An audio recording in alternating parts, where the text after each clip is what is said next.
This is a very passionate podcast. I'm Maria. Super very passionate people. I'm very passionate. Very, very passionate about it. Very passionate people. She's one of the most passionate people. Or maybe you don't know shit and you want to learn from the best. Very passionate. It's on.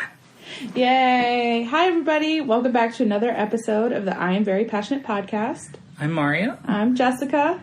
And this is our last episode of the year. Before we take a 2-week break. Yes, and hopefully come back with some new stuff. And it's not even really a break because we're using that 2 weeks to kind of revamp some things. Yeah, we wanted to kind of, not rebrand, but just solidify our brand more. A better version of our brand. Up our quality, hopefully. Yes. So, look forward to that. Hopefully you like it. Yay. My dog is trying to break down the door. Ignore her. She loves Maria. She's very sweet. She's a sweetheart. She's like dying to play with you. And I'm like, no, we have to record today. We have shit that we have to take care of. We do. And the holiday season. Absolutely. So today's episode hopefully will be a little bit shorter because we got to do shit today. We say that, but it's never.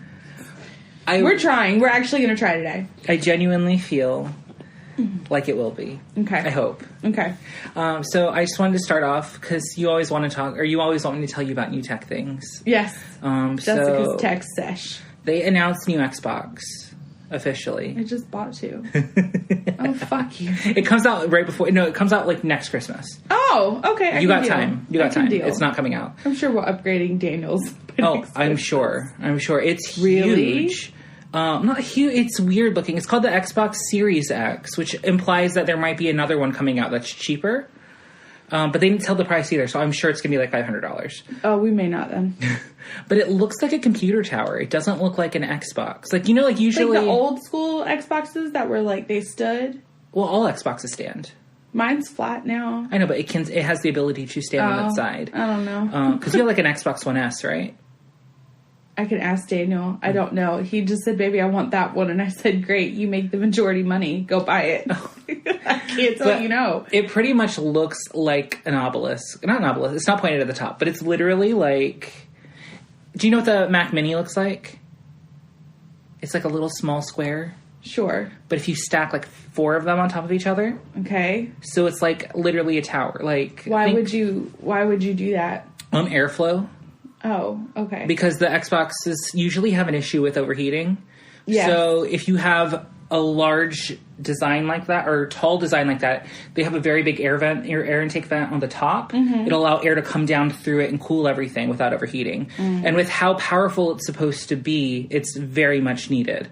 It's just like with the design of the new Mac Pro, how it's very like cheese gratery to allow as much air to come in as possible. Oh. Because like this thing is supposed to be able to do like bass, like the weakest is supposed to be 4K at 60 frames per second, which is like really hard to do with the current consoles. Like that's the top performance. So it's like super realistic, creepy looking almost. Like it's going to take some time to get used to, in my opinion. But a really cool thing I like about it is they're talking about being backwards and forward compatible. So what does that mean? So backwards compatible is what they're really focusing on now. So anything from the Xbox through the Xbox One, you could play on an Xbox One. Or they're aiming for that. Okay. So they're slowly adding more and more to old titles that are supported by the Xbox One. Got it. No, I did know that. I just didn't know it was called back. Whatever. So when you buy this new one, everything up until that point that's been enabled for backwards compatibility will work on this new one. And then going forward, it's going to stay that way. So anything on this Xbox, this new Xbox, will be compatible on the next Xbox. And it's so funny because that's why I bought a new Xbox. My son has an old 360. And the thing still works, but like the games he's now interested in playing, they're just not supported by 360. Yeah. So. You gotta do what you gotta do. My son and my daughter both got an Xbox because I just feel like gaming is important. Yeah. I don't know like all the nonsense that people say gaming isn't important. I feel like growing up, it was very much... I was just telling Daniel this. Girls didn't play games. Mm-hmm. Like, we were... You weren't really a gamer, and if you did, you were weird, right? Yeah. So, like, I never really got into it, even though there were games that I liked. And I was just telling Daniel this week, I was like, I actually want to try. I want to sit down. I want to find an adventure game with, like, complicated shooting, and I want to actually try. And so we were talking about Red Dead Redemption. He thinks that I would like that one. Tomb Raider? I think you'd I'm like Tomb open to Raider. suggestions. And Tomb Raider's like free on most things Okay, now. so I'll try Tomb Raider, and then there was one other one that he used to play, and I always want to say it's Soul Calibur, but I actually have played Soul Calibur. It's a different one. Is it like a fighting game? It's like story adventure game. I don't know the term, so I could be wrong. But like he would go and get like he would show up in medieval times and like complete his conquest. Skyrim? No. Oblivion? No. Oh, it wasn't always medieval. It was different points in history. Assassin's Creed. That's the one. Every time my husband played that, and he played all of them, like I would just be enthralled by like the story. So I feel like that one I probably would really like to. The history aspect's very cool. As the series went on, they kind of jumped the shark with it, but the first few he games were stopped really playing good. like maybe 2 years ago. That might be cool. Like with Tomb Raider, But I didn't think about Tomb Raider. and Maybe it's I'll very try that like one. the new Tomb Raider is very like feminist. So I think you'd like it. I'm really, and my daughter inspired me because she is so into video games. Like that's actually, he's drinking a drink, guys. Sorry, he's it's not drinking my a cat. Mountain Dew. The Code Red. I have Diet Coke in that skull over there. I just forgot my water, and I was like, oh, shit, let me grab something up. No, I needed Diet Coke this morning. But my daughter really loves like video games. Like she's so into them. And she has a Switch in her room, and she's kind of mastered all the Mario games. And now she wants to play like Roblox more. And I don't know, like she kind of inspired me to be like, why not try? Like actually sit down and try. So maybe I will do Tomb Raider. That does sound fun. Also, if you want to borrow any Switch games, I have quite a few. It's okay. I think they fight over playing the Xbox. They would rather play Xbox than the Switch. No, for you.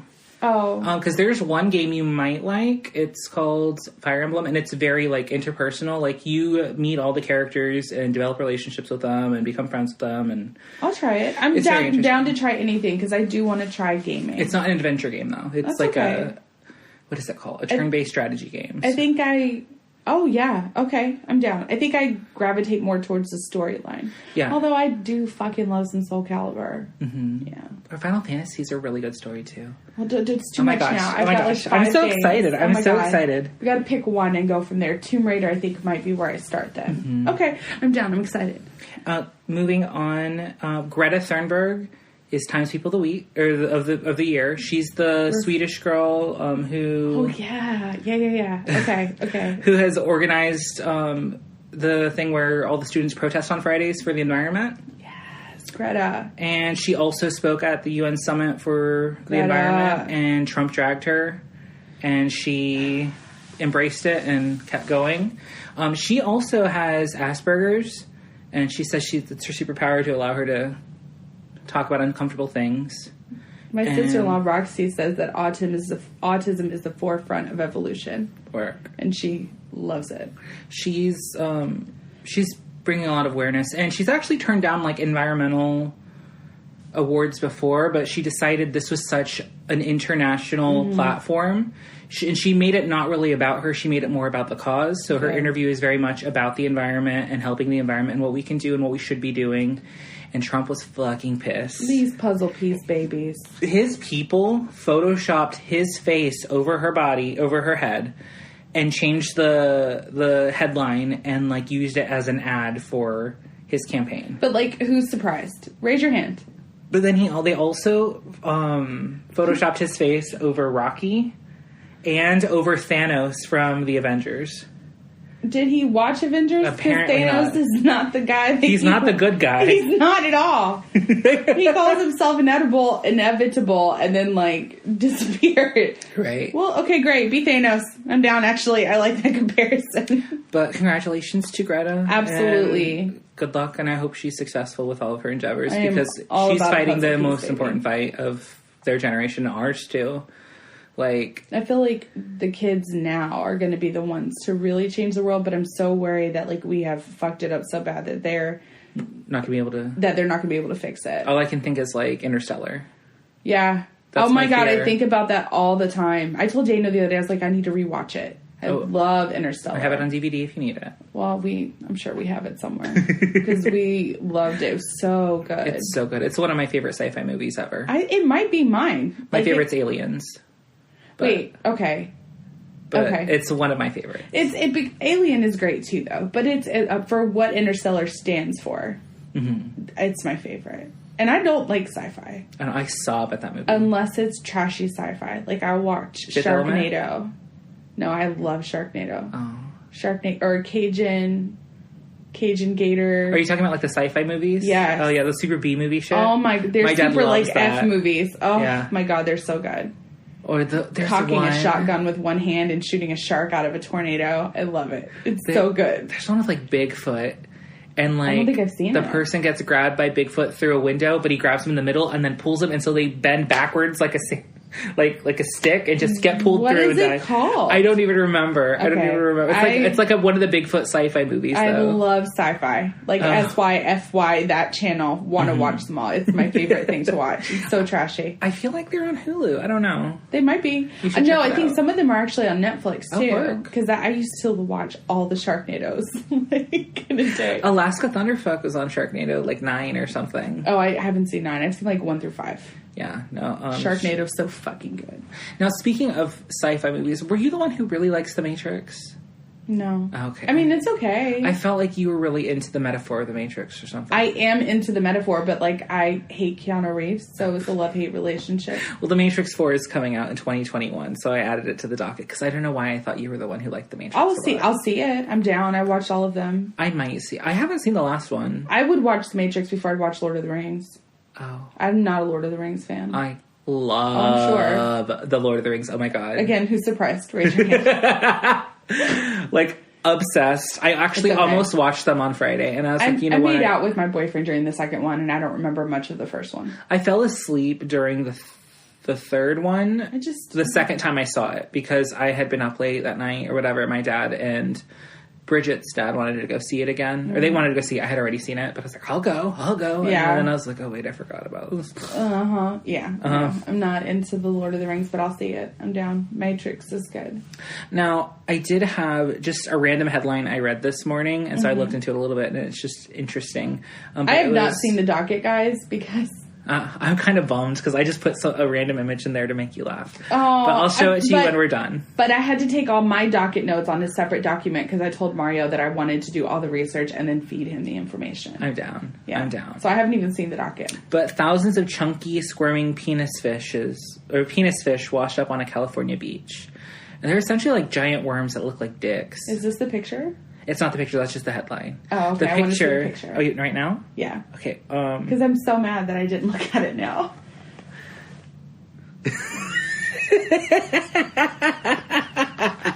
Why did they do that to my Dobby? It's Dobby with titties.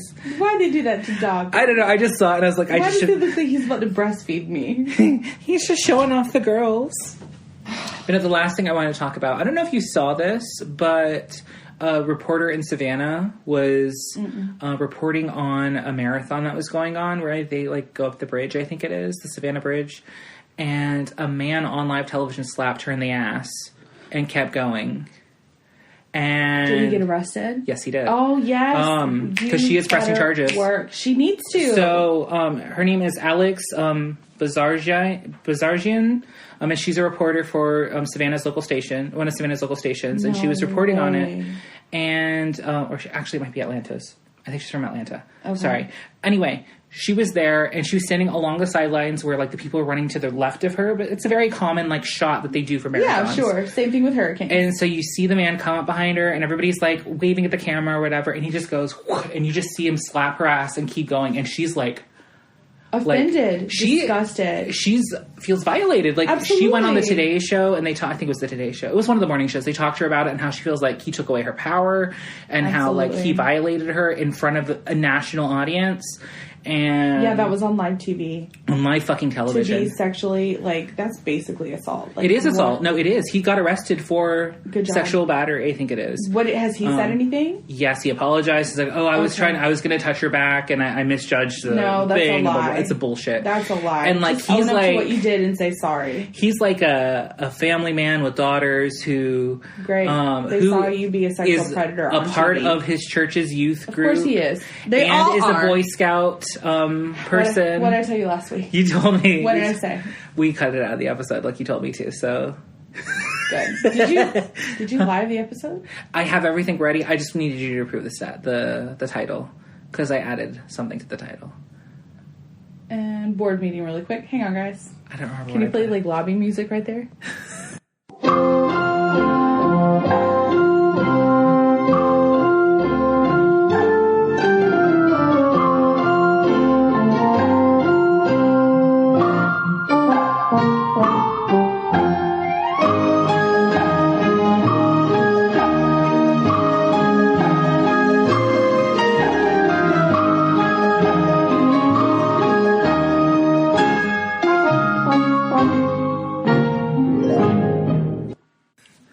Welcome back.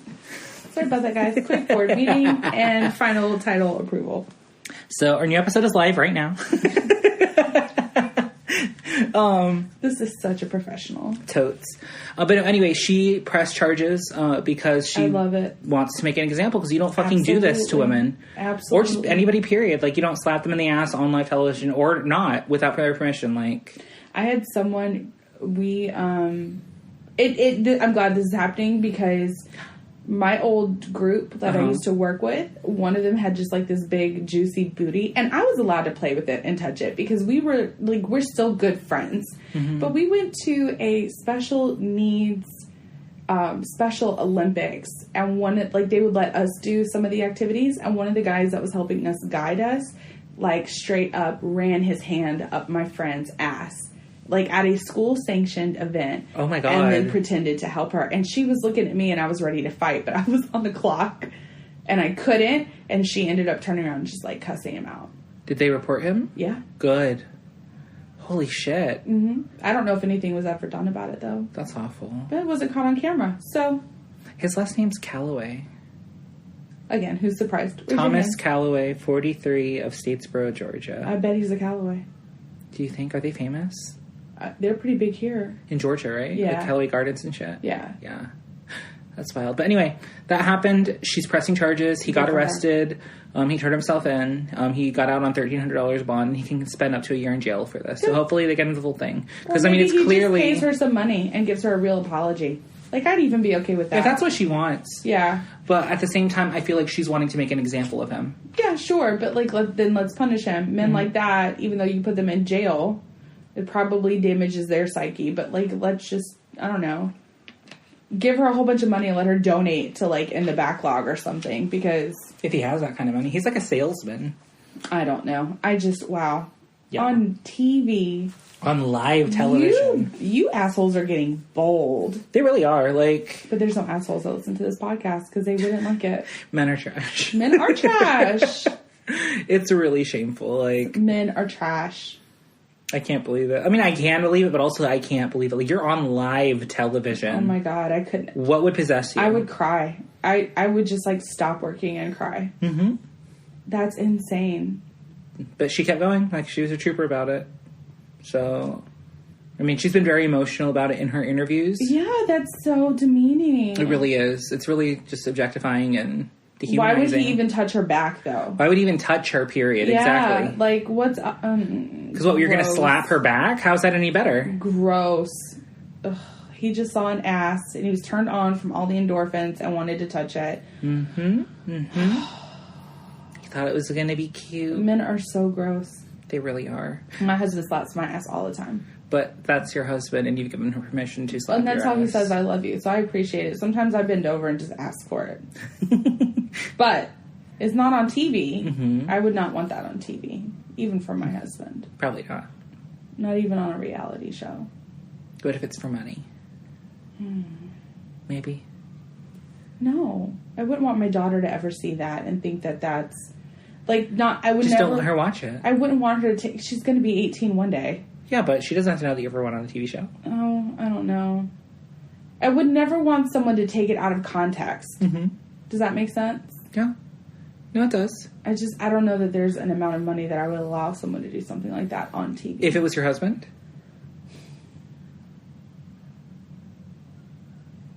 I feel like people constantly misinterpret, like, what's going on. Mm-hmm. Like, even with the Me Too movement, then you had, like, people who clearly were women who were clearly after money coming and attacking men that maybe actually didn't really do anything. Yeah. And they were women who were severely traumatized by that situation.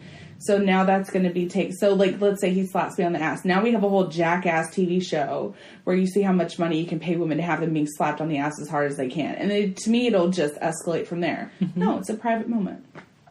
Not anymore because I just said it on the podcast, but you didn't see it. You know, you didn't hear it. I don't know. We have to be really careful about that. Oh, it happened. No, just kidding. Jesus Christ. Daniel, get out of here. Sorry, babe. That was me. He didn't actually do it. I think we all understood that. It wasn't Making needed sure. to Like, I be went on this whole rant about how it's socially irresponsible and then we just, like, perpetuated. Oh, my God. Anyway. Oh, my gosh. Okay. Yeah. So, that's all I had for Icebreakers. It's been kind of a slow news week. Also, I've just been kind of distracted, so I haven't been, like, on it as normal. Okay. But Jessica had a story she wanted to share before we started our first topic of the day, which is, or the episode, which is holiday traditions and holiday stories. Mm-hmm. I ordered a lot of my kids' gifts online because I'm antisocial and don't like going to the store, especially during the holiday season. Although I did go to the mall yesterday and it wasn't that bad. Oh, that's good. Yeah. Shit. What? I went to the mall today and I forgot to go to Bed Bath & Beyond. Or Bath & Body Works. Oh, they had a bomb sale yesterday. I didn't care about that. I just needed a gift card. Oh, yeah. That wasn't part of it. I had to get some stuff for my grandmother. Oh, okay. Anyway, I ordered, like, this really big... I always get my kids new clothes for Christmas and shoes. And my daughter has been begging for boots. She wants, like, up-to-the-knee boots. And I was like, great, baby, what color? She listed all the colors.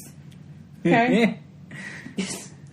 I found these really cute ones on Children's Place, and I ordered them. And when you place a big order from retail locations like that, they do tend to split up your orders, right? Mm-hmm. So I got, like... My order was set up into 3 parts, and I got them this whole week. And so I got an email saying, your order has been delivered. Daniel was like, hey, I got the box. I put it in the closet because right now all the kids' stuff is in the closet. It's like, great. Yesterday morning after I paid bills, I said, you know what? I said, why don't I just go through and make sure we got everything? You didn't get the boots? I got somebody else's order.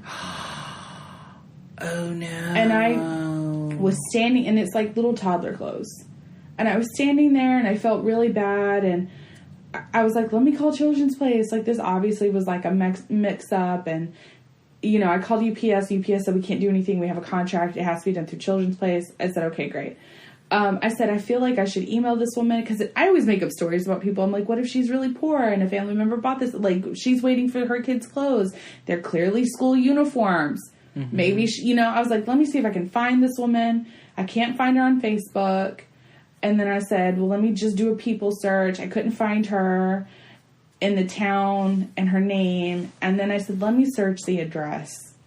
The address is a dummy fraud address that's listed on, like, UPS and on Twitter. Like, everywhere you go, like, it pulled up scam address, like, this specific address. Whoa. And so I was on the phone waiting to speak to Children's Place for an hour. The woman tried to convince me that my order was still coming and just be patient, and, like, completely dismissed me. And I said, listen, I said, you guys sent me an email saying my entire package was delivered. It was not. And she got kind of irritated. She was fine. She was like, fine, let me check. And then she came back and she was like, yeah, you're right. We do show it has delivered. I'm like, yeah, I know. And so I feel like I was scammed a little bit. So are they sending everything out? I requested a refund because now I'm unsure. Well, the thing was that she said we can get in touch with the shipping center and they can see if the items are able to be reshipped. And they'll let us know between 24 and 48 hours. And I was like, no. I was like, I paid for those things. I want them. And just because someone else stole them or whatever, because they clearly had our name, like, our label was on the outside, but then the dummy address order thing was on the inside. So it was like whoever did it, like, either consciously did it or wasn't paying attention. And one is an address in Florida. So yeah. I just kind of feel like you couldn't mess that up. Like, even if you were moving too fast. Mm-hmm. And so I was like, no, I want my refund. Like, just send me my money, and I'll go to the store and buy it.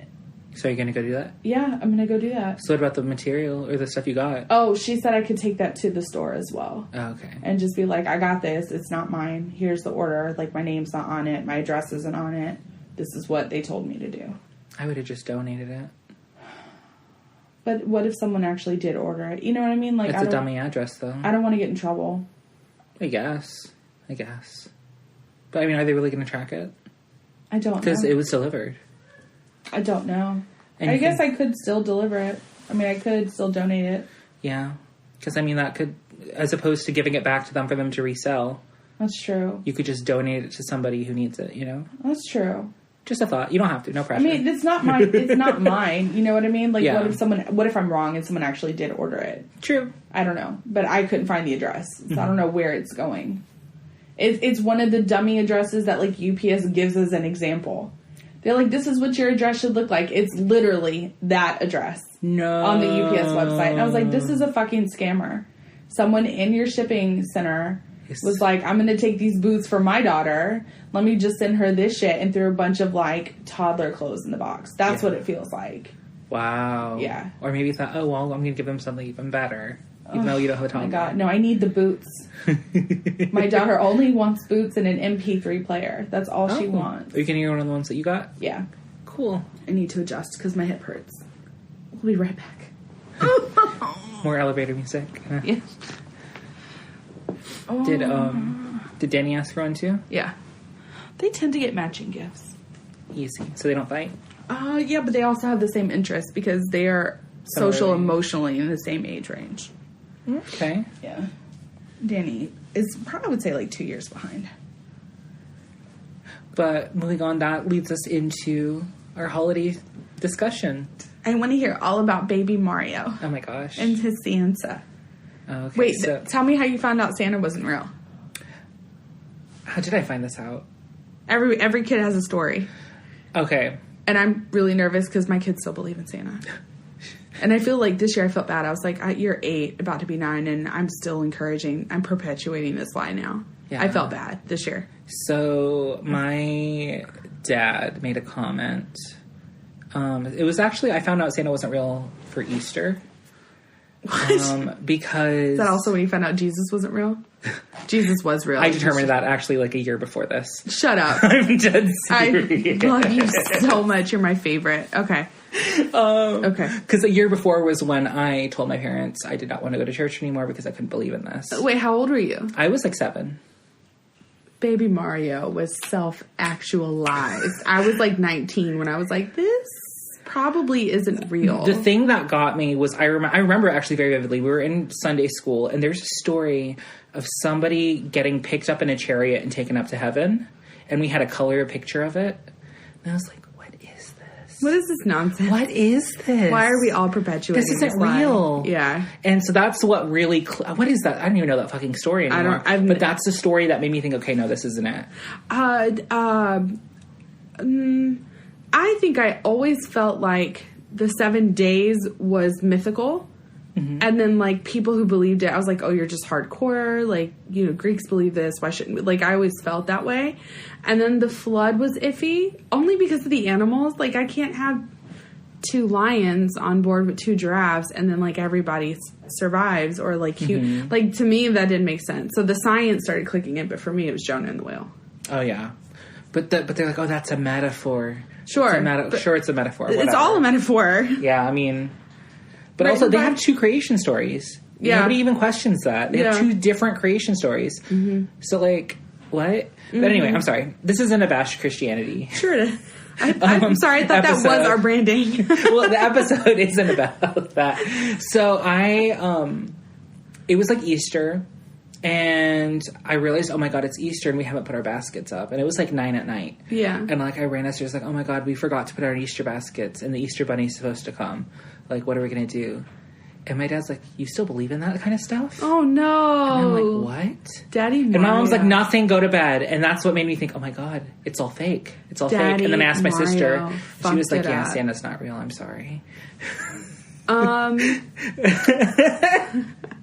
Okay. Because, like, at least with Santa Claus, I had evidence of him because he ate the fucking cookies. Yeah. And he brought me a really big present. Oh, I feel so terrible as a parent now. Like, I'm absolutely the worst.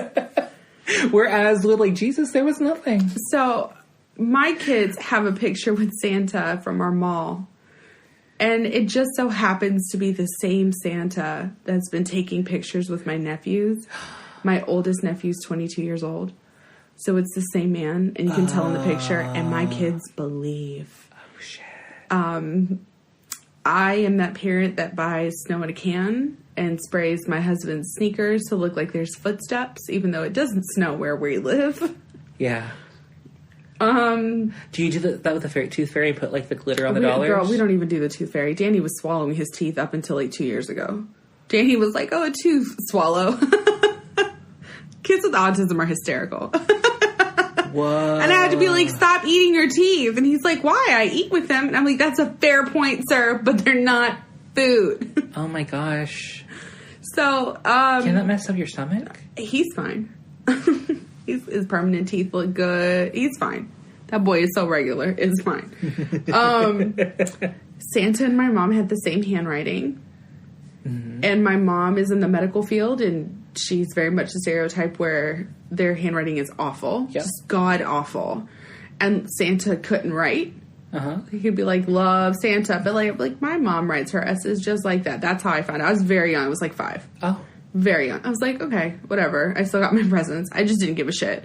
Daniel, his story is so much more heartbreaking. What happened? So we do a thing called parranda, where you go and you, it's caroling, but you go to people's houses and then like feed you and then they drink and then they all go to like the next person's house.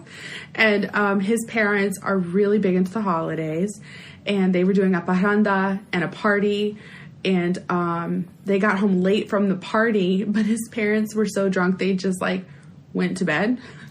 And they forgot. They forgot. And Daniel got up in the morning and he was like, "Mom, Santa didn't come." And they were, I always have this picture of like my mother-in-law's crazy curly hair and my father-in-law being like, what? Like mascara running down the eye, a cigarette hanging out. That's my picture. And they were like, "Oh, no, he's still coming. Like, it's too early. Like, maybe he's late. Like, go back to bed." And so Daniel was, like, devastated and went back into his room but thought something wasn't right. And then they drunkenly started putting the presents out. And Daniel walked out, like, peeked around the corner and saw his parents putting the presents out. And that was it for him. Like, he knew. Did he tell them? I'm sure he did. Oh, maybe, like, the next year. It's so sad. It really is like devastating when you find out. I listen, when we told Danny that Batman wasn't real, he cried. Oh. Yeah. That's sad. So I feel really bad this year. Why are you going to tell them? I don't want to be. Like, I keep hearing from other parents, like, let a kid at school ruin it for them. But I'm like, what if I have that kid that's like 15 and believes in Santa? Yeah. Isn't that weird? I don't know. Like, it'll happen. I'm putting it out there. Like, this lie will not be perpetuated next year. Because I felt really icky this year being like, "You better clean your room, Santa's watching." And I'm looking at you like, you look like a man. Like, what the fuck am I saying this to you for? Like, you look like your father. You're not a child. Like, you're... He's got his little Mexi stash growing in. Yeah, absolutely. Maddie's got hairy legs. Like, I don't know what to say anymore. Santa's not real. Maybe they're eavesdropping right now. Oh my god. I don't. This is how they find out. I don't want to be the one to tell them. Have Daniel tell them. Daniel's not going to tell them. Have Damaris tell them. She won't either. I'm going to have Caden tell them. Does Caden know? Yeah, Caden knows. He's 15. Okay. I remember when he found out. Was he upset? He was like 9 and we were in the car. No, maybe he was younger, like 7 or whatever. And he was like, "Mommy, Santa Claus isn't real." And Damaris goes, "Well, why do you say that?" And he says, "Somebody at school told me." And she just, like, with total grace was like, "Yeah, you're right, but, like, we're not going to say that to other kids. Like, don't ruin it for other kids. Like, it was ruined for you." And he was like, "Yeah, they ruined it for me." Because my nephew's basically, like, 82. He's a grumpy old man. Oh. So he was more mad at the kid than anything. Uh-huh. So, yeah, the Santa thing is weird. Yeah, it is very weird. It was fun when they were kids, but I mean, like, logistically, it doesn't make sense it either. Doesn't. Like, this man goes to everybody's house in one night. Mm-hmm. And the lie that we have concocted to make Santa happen is so ridiculous because we spend Christmas Eve at my mother-in-law's house, and like 2 or 3 years ago, my kids caught and they were like, "Why does, Yaya have presents out? Like, Santa didn't come." And I was like, "Oh, well, Santa goes to your actual house. And so Santa's presents get delivered here, and then all the presents over there are from, like, family and stuff." But last year, Millie was like, "Well, Santa's going to put presents under the tree." And my daughter goes, "Santa doesn't come here. Santa goes to my house." And I was like, "Millie, shut up." like, stop talking. Like, waving my arms, like, let it go. Like, just nod your head. And she was like, okay, Santa doesn't come here. It's too much. I highly encourage not encouraging Santa. Or if you do, just, like, be like, he's not real, but he's fun. And that's what Christmas is about. Because I feel terrible. So, moving on to other traditions, though. Sorry. It's fine. I'm so stuck in the Santa thing. I really hope that they're not too upset. I just feel really bad for Danny. Mom. Me too. No, you're not. Literally every mother has done this for the most part. I don't know. It's fine. It's fine. It's brought them so much joy up until this point. Until I traumatize them by being like, the whole thing is a lie. Guess what? I'm not even your mother. And I rip off my face and there's an alien underneath. You should. Oh my God. Now they need to know you're a lizard person. I need my own sci-fi movie. This is why mommy's always cold. And she blinks sideways when she's tired. I can't. Oh my God. Okay. What other traditions did you do when you were little? So my biggest tradition is baking cookies with my mom. Because in New Mexico, there's like the traditional... Oh, the cookies you made for me last year? Bizcochitos. Yes! So it's like the state cookie. Like everybody makes bizcochitos. Every family has a different recipe for bizcochitos. Yeah. It's like polvorones for us. Yeah. They're very similar. But I'm going to, I think, make some this weekend. I'm not sure. Or next weekend, rather. Damaris and I almost made them last night, but I was like, I have to watch Hustlers tonight. Well, I have a friend at work who's from New Mexico. Oh, yeah. And she doesn't cook.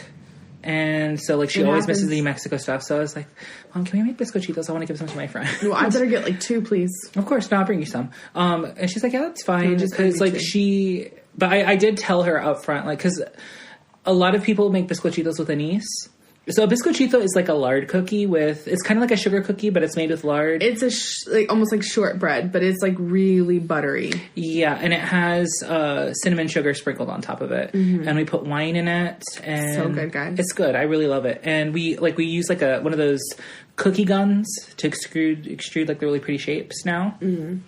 We've kind of mastered it. We got my auntie's recipe, actually, because I helped my auntie make them for my cousin's wedding last year. Mm-hmm. And so, like, and hers are the best in the family. Like, there's no denying it. Mm-hmm. And so my mom was like, can we get your recipe? Damaris makes some bomb-ass polvorones. But also, like, this is more of my mom's tradition, but I found out about this year because I happened to Google something randomly. Because whenever my mom says Merry Christmas to her dad and calls him, she doesn't say Feliz Navidad. She says Mis Christmas. And I looked up what is Mis Christmas. Is that like a Spanish thing?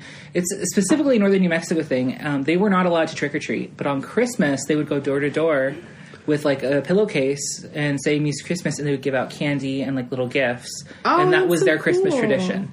So I always thought that was really cool. I wish they would do that other places, because I think that'd be like, everybody loves trick or treating, you know. And if it's another reason to get free candy, like... Yeah, and if you don't get to do it on Halloween, but you get to do it on baby Jesus' birthday. Yeah, so you're celebrating something. But also, I found out why my mom is so obsessed with Christmas. They were not allowed to have Christmas, like, decorations or trees. My mom said she would go out into the woods and cut down a little branch and put it in, because she had, like, a very back bedroom, so her dad never went in there. And they would put it in the back corner, and that would be their little Christmas tree, because my grandpa would not allow them to, because that's not about Christ. Did you change your mind about your mom's Christmas decorations? No, I still fucking hate them. Oh, my God. Like, I understand now, but I still fucking hate them. Okay. Like, I literally, it's me and her putting all of them up, because my dad happened to be going out of town that week. And then the lady who normally helps, she didn't come for Thanksgiving, because normally they come for Thanksgiving and Christmas. They're only coming for Christmas this year. She's like my mom's like adoptive daughter, and her family, like, she's like the daughter my mom should have had instead of my sister. Aww. Like, seriously, like, she calls her mom and everything. Like, they literally lived with us for a minute. Like the ones with the dog. Oh yeah, Mario was very stressed out at the time. I really like them a lot. Like, I know, love, but like their living family. with people who are not your family, it's a lot. It's not even that. I had no issue with all of them, just their son. Because he's really, really annoying and, like, up your ass. Like, you can't leave your bedroom. I couldn't leave my bedroom without, what are you doing? Where are you going? What's up? What's happening? What's going Like, leave me the fuck alone. I don't care. He's not my child. And then, Mario, like, their dog. Children. I don't hate all children. I just don't want to live with a child. I can't. I cannot. I don't have the patience. Look, he's so serious. Then they have like a German Shepherd. Oh, and I couldn't sneeze in this. I could open my bedroom door and it starts barking. I don't like German Shepherds. I could not move in my fucking house without this dog. And by the end of it, I was just screaming, like, I fucking live here. Stop. Like, I was mad. Poor dog. I was so mad. No, like... He's a dog, though. I tried to be friendly to the dog, and he tried to bite me. Oh. And so, like, I tried. I would give him snacks. You should have let him bite you. No. They would put him down. If you get bit by a dog in Georgia, it doesn't matter. I couldn't do that. But they were talking about if they couldn't find a new house, they might have to give him away because you can't rent with a big dog like that, I guess. Most places won't accept it. Too, yeah. And but we were literally at table and it was over there in its crate, and I just turned and I said, life's a bitch, Diesel, isn't it? And I just kept eating. They all laughed. But they found a house, so they didn't have to give away the dog. Regardless, she normally comes and she helps my mom set it all up because she loves Christmas too. And so she wasn't here this year, and I've had to do it all. And I literally hate touching garland. I hate touching fake trees. It feels like bugs are crawling over me. It literally makes my skin crawl. It drives me crazy. I itch for the rest. I have to take a shower after I help every time. Like, it's so gross to me. I hate it. Excuse me. And so my mom, like, I'll post some pictures. Or send you some pictures to post. Okay. We literally have 3 Christmas trees, like 4 villages. Like the children's tree is the one with all like the little ornaments that the kids make her. Yeah. And that's the one with like the Santa Clauses, and there's like a Santa Claus and a snowman climbing up the top, or climbing up on ladders. I think it sounds sweet. It's so much. I have very minimalistic Christmas decorations, but that's my style. Like I'm a minimalist too. I have like a Christmas tree. I have a couple of like. I have like a forest type thing on my table, but it's only on the table runner. And then I have cute little snow creatures out on my fireplace for the kids. And then I have like one very simple piece of garland with lights. It's simple. It's very minimalist. There's garland on everything. The toilet seat, the toilet. You know those toilet things they sell where it's like Santa's face and his feet are the carpet that you sit on when you poop. That's so cute. You're shitting on Santa. You're pissing into his mouth. That's it's great. Creepy. It's so funny. And then she has a shower curtain. Just everything. Everything's shower Christmas. Curtain's too far. It's all too far. Then like she has maybe some poinsettias. She has poinsettias everywhere. I love poinsettias. One of the trees is nothing but poinsettias, red and white ones. And then she has poinsettias on the mantle, and she has them. I love them. I think they're beautiful. I think they are beautiful, but it's just too much. I like Christmas. Regardless, my mom decorates the fuck out of her house every Christmas. And Mario complains every year. I hate it. I hate it. He hates it. He hates it. It makes me not like Christmas. But why? Because it's shoved down your throat constantly. I can't escape it. You just have to move out. Maybe. You have to move out. I guess. Because, like, it's not her fault that she loves it so much and wants to see it be around. But I don't want to be a part of it, you know? But you live there. I do. So you kind of are. I don't want to have to help her put it up. I don't want to put it away. But you're her son, and as long as you... Honestly, even when you move out because you're Latino or you're Latinx, whatever... Even when you move out, she's going to call Mario, can you come over? No, sorry, I'm busy. She's going to trick you. Oh, no, she won't. I know what time it is. I know the time of year. It's not going to happen. I'm not coming over until Christmas. Yeah, no. And I'm not bringing gifts for anyone. No, I always bring gifts. That's like, I love giving gifts, actually. Like, that's the one thing about Christmas. I hate getting gifts. I hate getting and giving. I'm just not good at it. I love giving gifts when I know the perfect gift. I'm not good at it. And it's like, oh my God, they're going to love it. I cannot wait. That's why I went shopping with my sister-in-law yesterday, because we did Secret Santa at my mother-in-law's house. And I got my mother-in-law, which I think both of my sister-in-laws know, so it's okay. But I was like, I don't know what the fuck to get her. It's like, I have no clue what to buy her. Puerto Rican flag something. Oh, no, she has so much. There's never too much. But she complains every year that she, like, I'm not putting out anymore. I'm not doing anymore. And then, like, I went out there yesterday and she had new things out. And I was like, Ma, like, what the hell? Like, you cannot walk anywhere without bumping. It's so pretty, though. I love it. So Damaris and I found a dress that she wanted, and I bought that dress, and she asked me for some really good mascara, and she likes better than sex, so I'm going to go buy her some of that, and that's her Christmas present. That's what's up. Yeah. But I had to make Damaris come, because I'm like, I don't know what she wants. Yeah. What she want? I never would have picked the dress that I bought her. That's good. I'm glad Damaris was there to be able to say this Me is too. That's because Millie would have gotten, like, 3 coffee mugs. I've been getting a lot of mugs lately. I love it. Give me all the mugs. I think I have like enough to fill a cabinet now. I would, in my kitchen eventually, will put up a bar and I'd like all my mugs hanging on the wall. That would be cute. Yeah. That would be very cute. Okay, so what traditions do you guys do now? We watch Home Alone 2.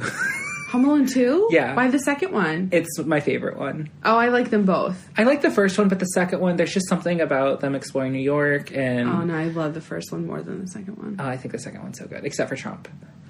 They're both good. And it has fucking... What was his name? Tim Curry. Yeah, And he's just say so no good. to Tim Curry. And then, like, the whole thing with the TV, and it's just so clever. Like, yeah. I love Home Alone 2. We also... My kids and I have started watching Home Alone every year.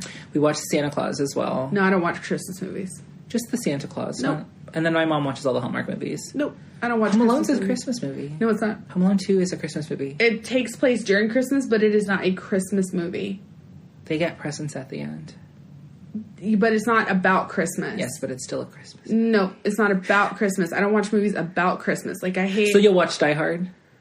Yeah. Okay. Because a lot of guys say it's their favorite Christmas movie. I can Because it takes see place at Christmas. But it's not about Chris. Fine, it's a Christmas movie, but if the movie's about Christmas, I don't watch it. Uh-huh. Except for The Grinch. The original one, Jim Carrey. I love that one. That's not the original one. Well, the cartoon is the original. Fine, the original live action one. Uh-huh. Well, the only live action one. That's right. There's 3 Grinch movies. Yeah, and I like the second one. Yeah, I like the second one. I like the first one. I watched that. The Christmas Story. I love A Christmas Story because it's so dark, and it's actually what Christmas was like for me as a kid. I just cannot stand A Christmas love Story. that movie. You'll poke your eye You'll out. shoot your eye out. Santa shoving him down the slide is everything. That's real life. Santa's an asshole. I don't. I love it. It was so just... I think it was too dark. It's so dark, and I love it. And then it was also overhyped for me. Oh, no. If things get overhyped, I can't get into it. It lives up to... Well, I watched it before it was overhyped. Before they did 24 hours Christmas Story Marathon. Yes. Like, I loved it every year. I also don't like the National Lampoon's Christmas Vacation movie. I don't like any National Lampoons. Those are not my vibe. That's not my style of movie. You know what I did like? What? Krampus. Nope. Did you see it? Nope. It's so funny. It's a dark comedy. I do not like Christmas movies. I've never even seen Bad Santa.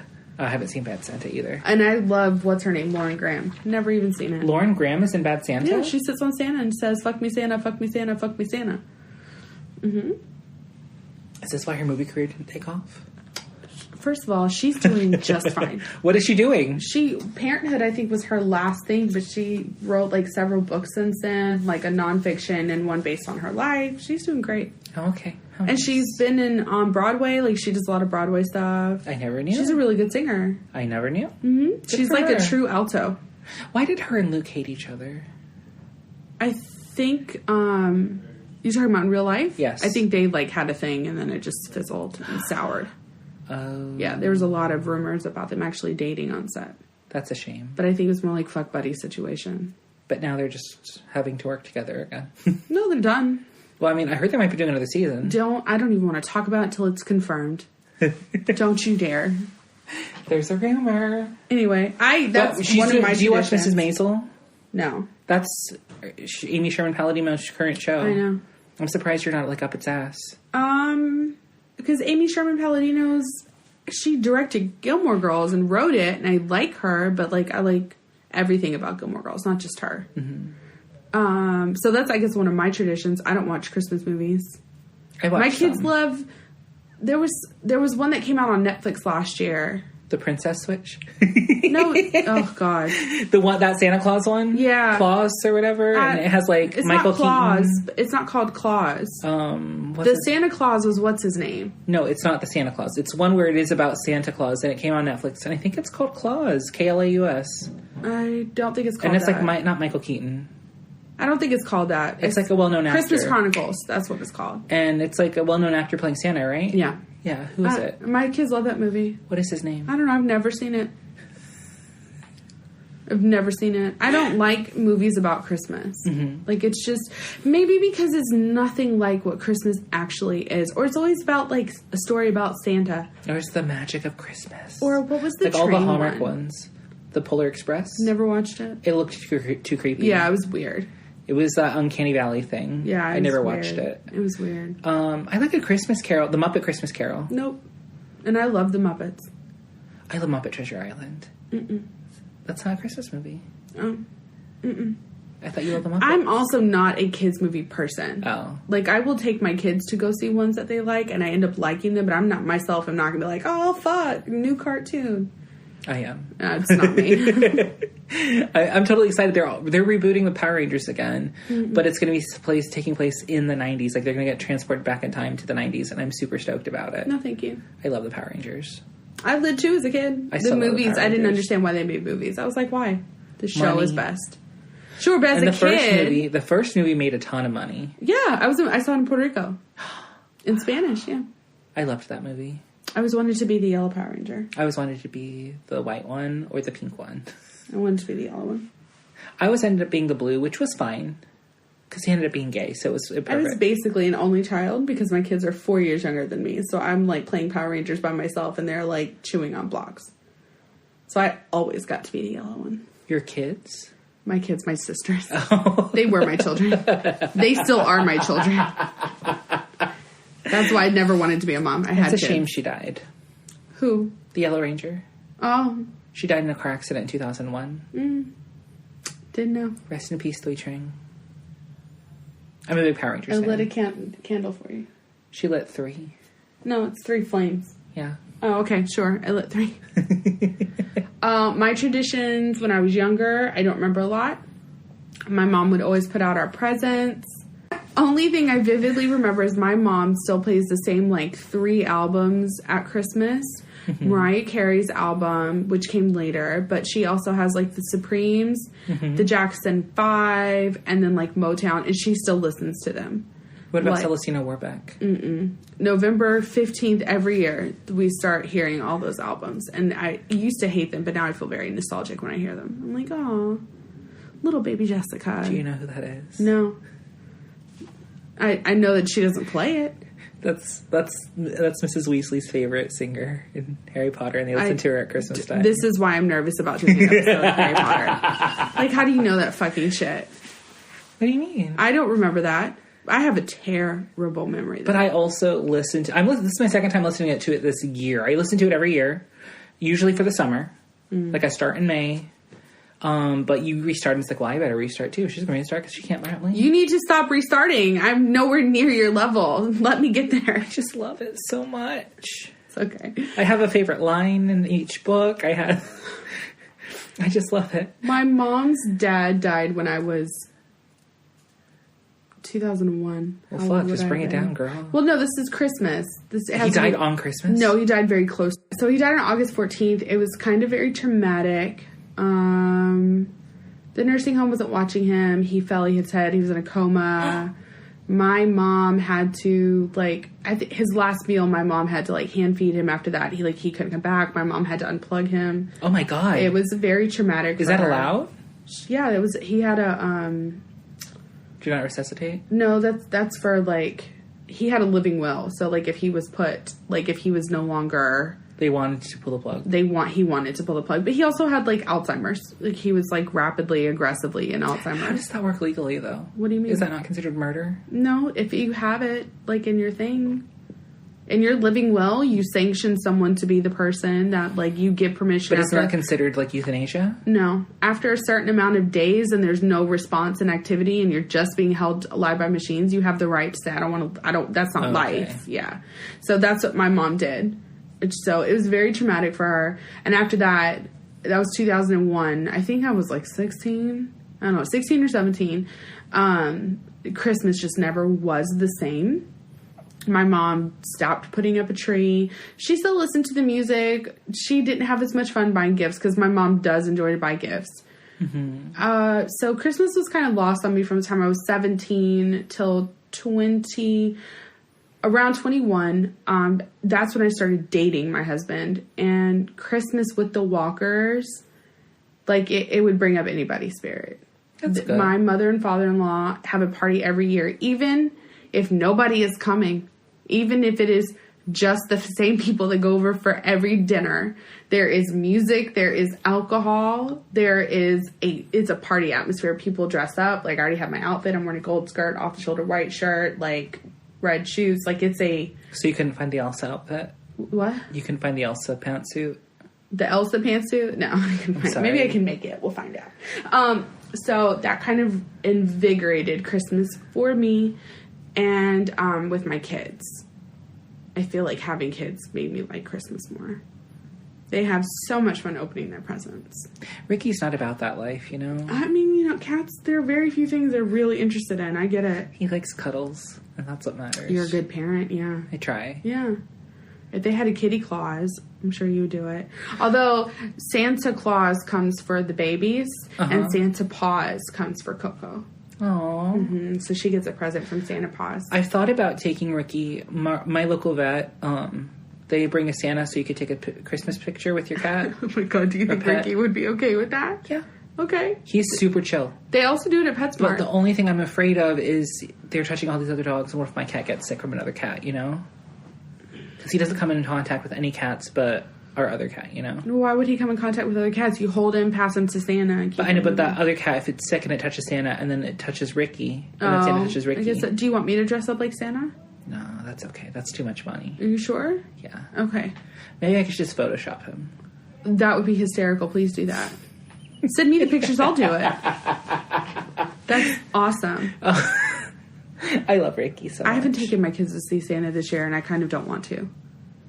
I've been putting it off, but I'm kind of feeling like we are not doing it. Maybe you just need to have the talk. I don't want to. What if you just do it together as a couple? Just the little kids. We have something to tell you. I asked Daniel if he thought it was weird. He said no. Like, I'm the only person freaking out. Daniel's like, it's fine. Someone will ruin it for him. And I'm like, best case scenario, we hope that someone else tells our children we've been lying. Like... Yeah. Does no one else see what I see? But it's Santa, so I guess all morals go out the window. I guess. I don't know. You know, it's funny that such a big lie is about happening around Christmas time, which is about Jesus also. Jesus also was not born at Christmas, guys. He was more than likely born sometime in the spring. Yes. Yes. They just moved it.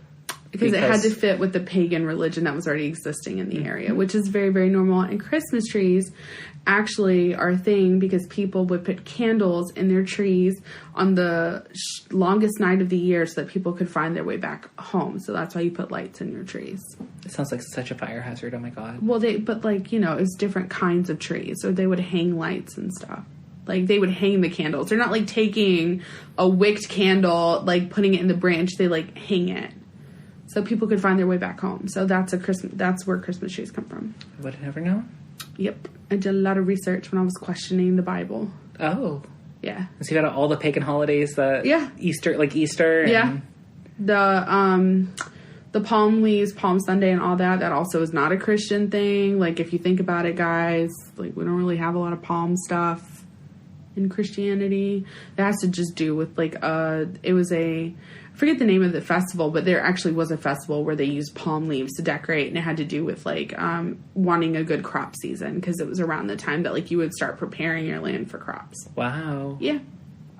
The more you But that's know. normal. I mean, if you look at history, anytime a new dictator, ruler takes over, they have to assimilate into their new people, and so they have to tie in holidays to new holiday. Like, that's normal. And then also the Egyptians have a story very close to Jesus Christ in a different time frame. Wow. Like, pops up at like 30 years, he's reborn, he's immortal. It's very, very similar.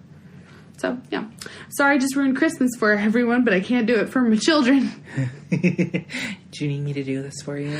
No, Daniel seems... I could just say it really loud, and they're probably out there listening right now. Daniel seems to think it's fine, and I tend to go on his more emotional side, because I'm the one that's like, and he's like, yeah, everything's fine. You need to breathe. It's so funny because he doesn't show emotions at all, and he's the more emotional He's the more emotionally stable one, I feel like. But things that he gets emotional about, like, I don't. I'm like, you need, like, this is when we should be thinking clearly. Like, when it comes to, like, his health and stuff, and he's, like, sad and, like, doesn't know what to do. And I'm like, let's go to the doctor. Like, I'm the most logical when it comes to that, but he's the most logical when it comes to everything else in our life. That's good. Yeah. That's good. You have a constant. What Christmas traditions would you like to start if you could start any?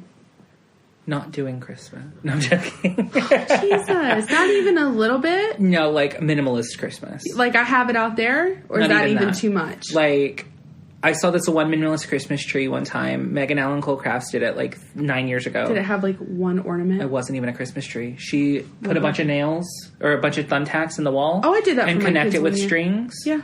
Christmas tree. I did that with my kids one year. And then she just put the tree or the presents underneath that spot. I don't want to touch a Christmas tree. And my kids... It's gross to me. In my kids' room, I did that thumbtacks on the wall, and then I strung Christmas lights, and then it was just on the wall. It's cute. It's simple. My kids have Christmas trees in their room this year, but they're only like yay big. Like they're maybe 12 inches. Do you buy them at Target?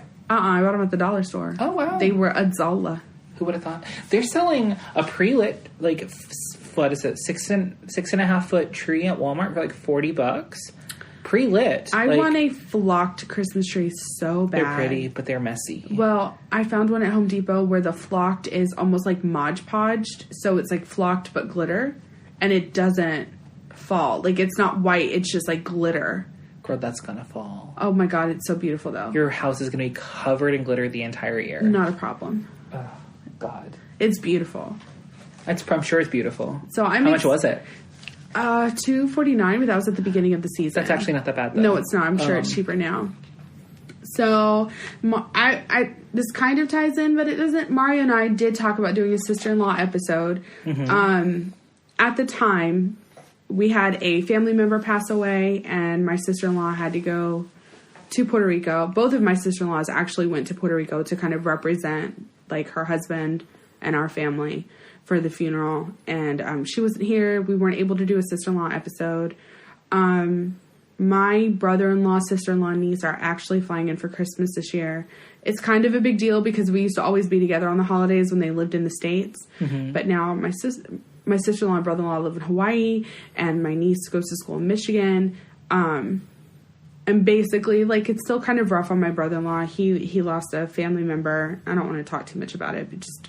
I don't know. Like, it feels private, even though it's me overthinking.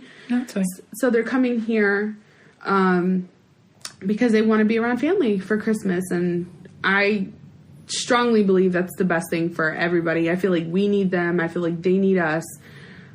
I will try to see if there will be a sister-in-law episode.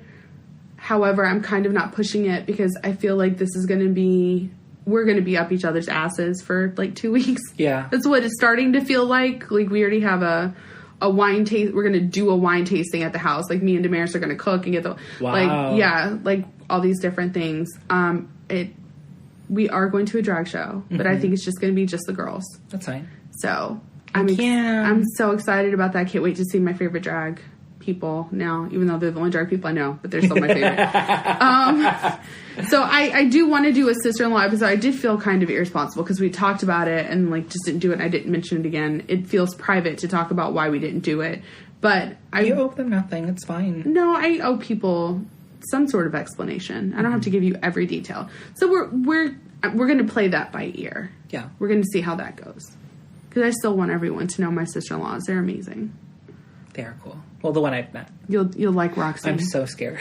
Why are you scared of Roxy? Because she has such a big personality from what you've told me. Yeah. And I'm just, what if I fuck up, you know? Why would you fuck up? What if I say something stupid? I never really say stupid things, but still, I don't know. She's just like she once told me that she thought she should have been like, she said something effective like, I'm basically a drag queen. Mm-hmm. It's so true.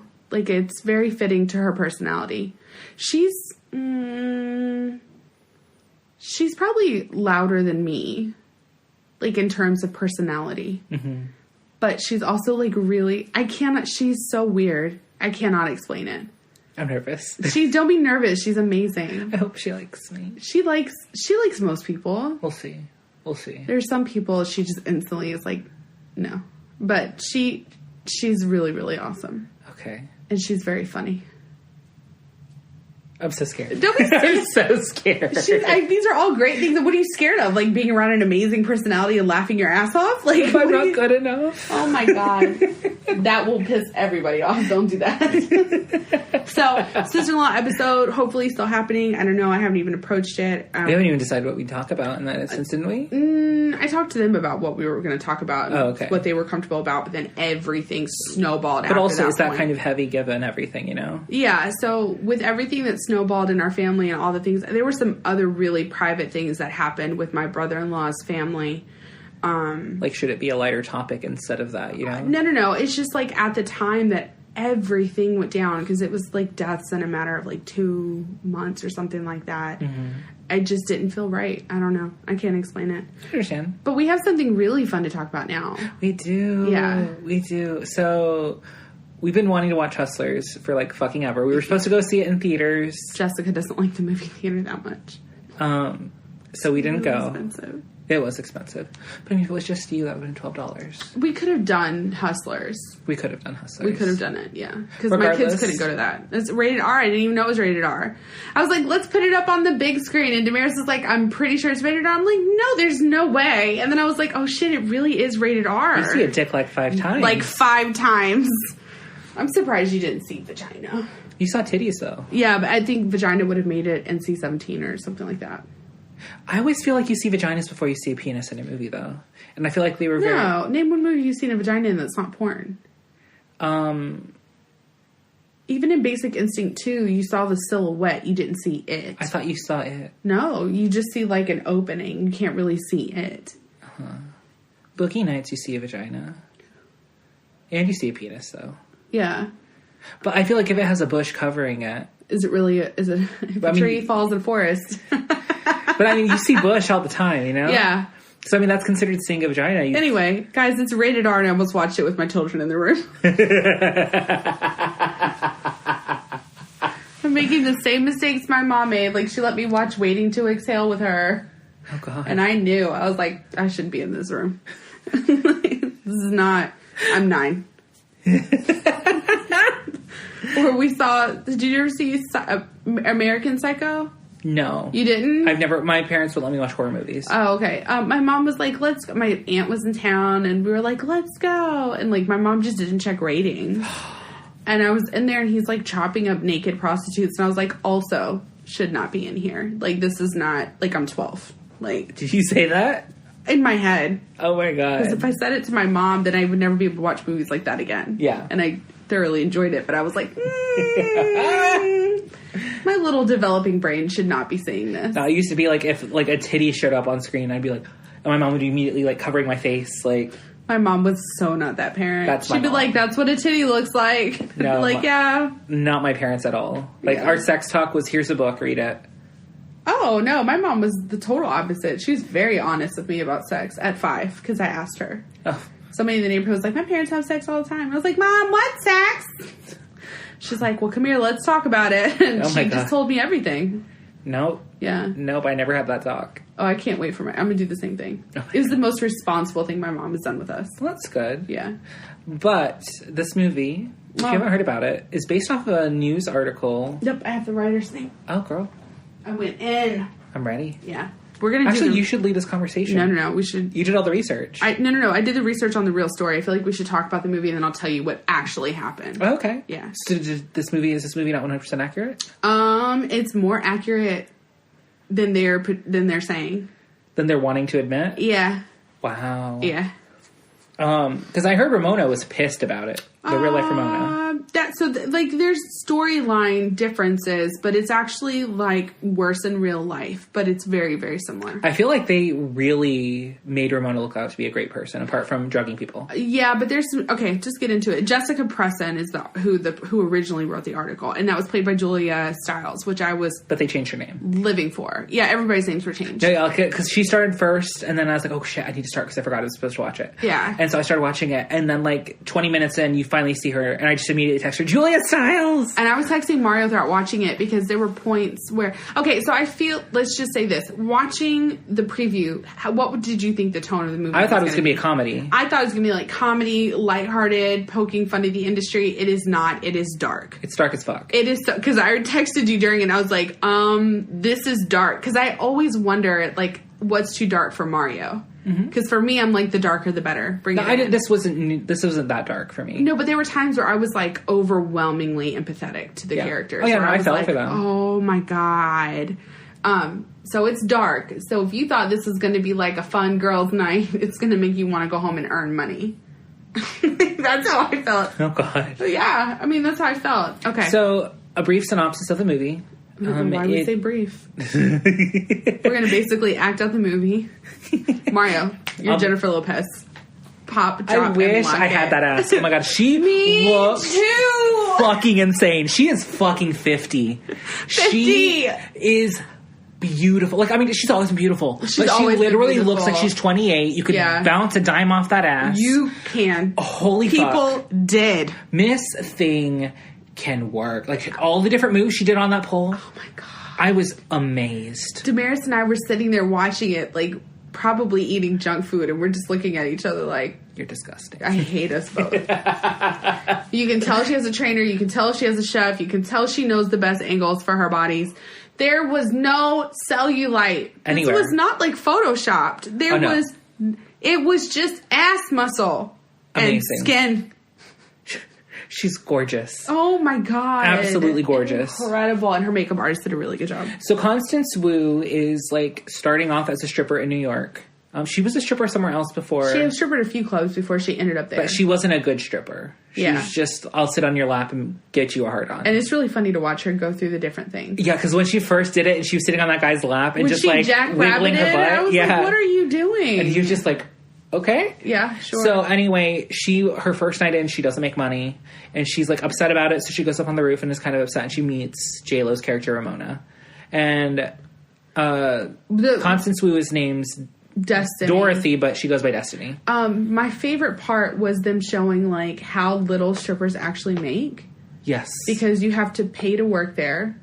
I didn't know you had to pay to work there. Mm-hmm. And that came up in my research. Wow. But, like, that's what she was doing, was paying the people. So she was paying to be able to come back to work. She paid the guy that hired her. She made, like, $42. She made, like, $42. And then also, like, I found out that sometimes you have to split your tips with everybody there. You split your tips with everybody there. And then you also have to tip the DJ to make sure that your songs come on, too. Mm-hmm. So, like, it's pretty fucked up. Yeah, it's not basically easy. Sex work without sex. Like, you have a whole bunch of Johns. Right. And so she meets Ramona, who is J-Lo.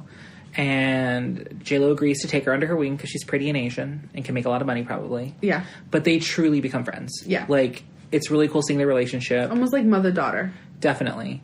I mean, maybe, yeah. Like big sister, little sister, I got Sure. That. Yeah, well, you do not look like a mother, J-Lo. I'm not trying to say that.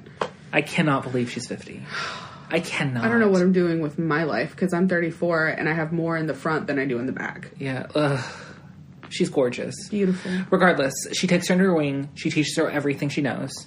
Cardi B was in there a lot more than I thought. Me too. Cardi, like, helped too a bit, and she was there, and And I loved Cardi B in it. She was actually very good. I know she was just being herself. But she killed it. I didn't feel like she was acting. I didn't feel like I didn't catch her acting. Yes, no, exactly. I felt like she was her character. I mean, she was so good. But she knew what the fuck she's doing because she's done it. That was her life. So she knows.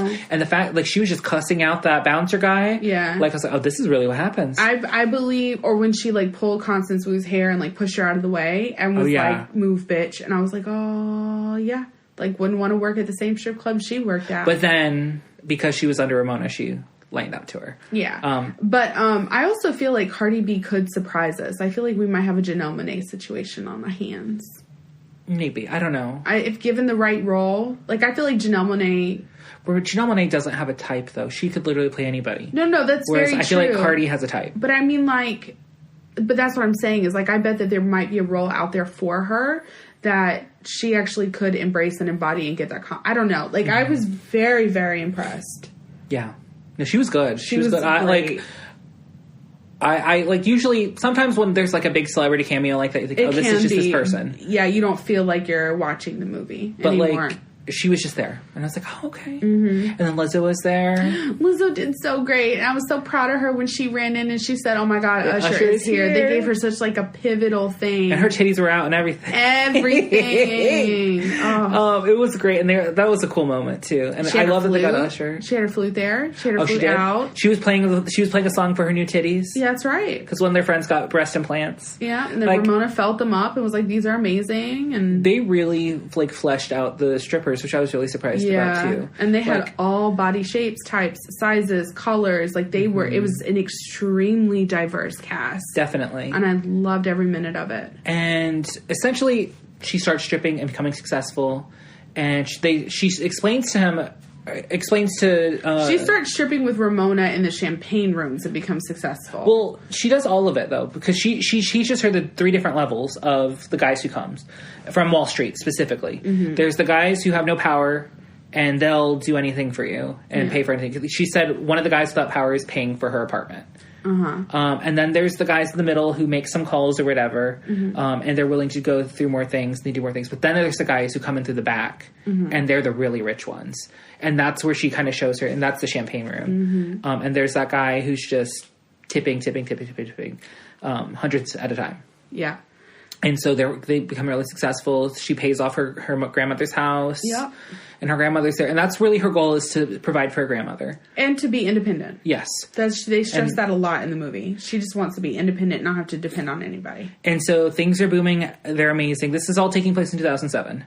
So it's like a year of amazing prosperity for them. And then the stock market crash happens in 2008. And Constance gets pregnant. And so she leaves, loses touch with Ramona, has her baby. And then, like, 2 years into it, I guess, they don't really say what he did, but she kicks her man out. It doesn't matter. She kicks her baby daddy out, tells him, I'm tired of it, get out, I don't want to see you ever again. Yeah, I don't think we need an explanation. They obviously had a kid, and it didn't work.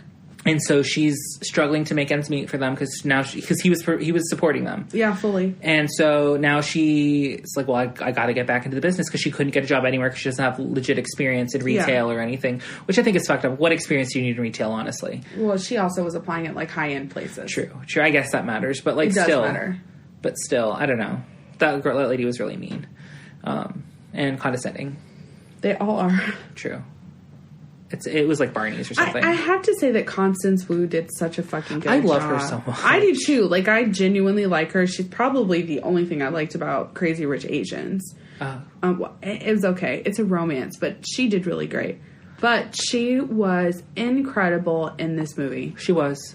She's a great actress. The whole cast was good. Yeah, it really was, honestly. Like, there was nobody in this movie that I was like, ugh. Wrong person. Yeah. You can't act. I see why they cast you. No. Like, everybody fit in. It all made sense. It did.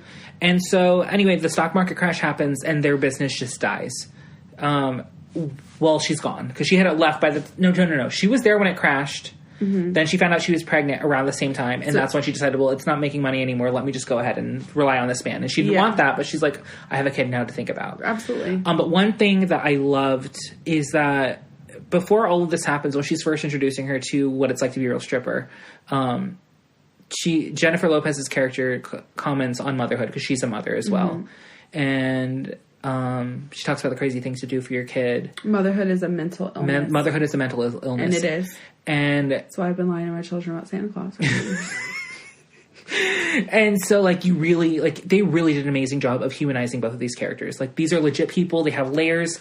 And not romanticizing the strip world. Yes, no, like they showed the ugly side of it. It's like so ugly, yeah.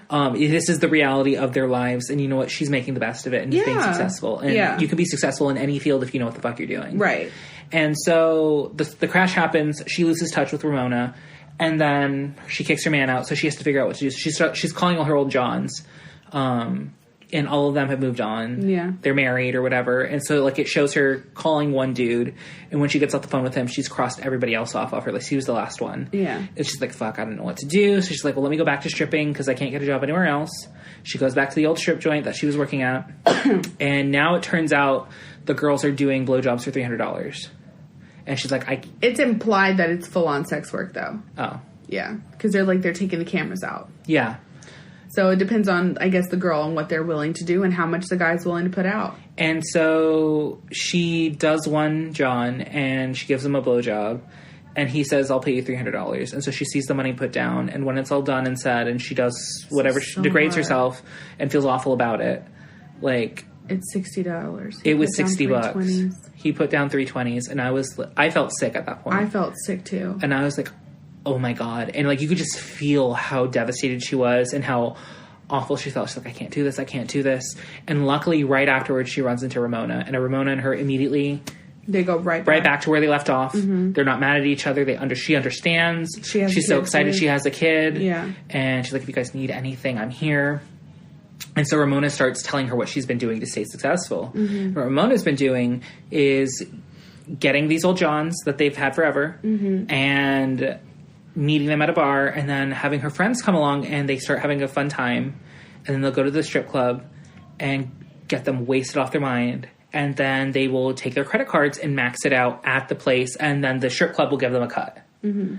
And so they start doing that, and she's like, what are they going to do, call the cops and say, oh, I had a fun time at a strip joint and they robbed me? Mm-hmm. Nobody's going to believe that. Yeah. And so they start doing that, and it's kind of successful, but then it kind of dries up a little bit. And so she's like, well, let's start drugging them.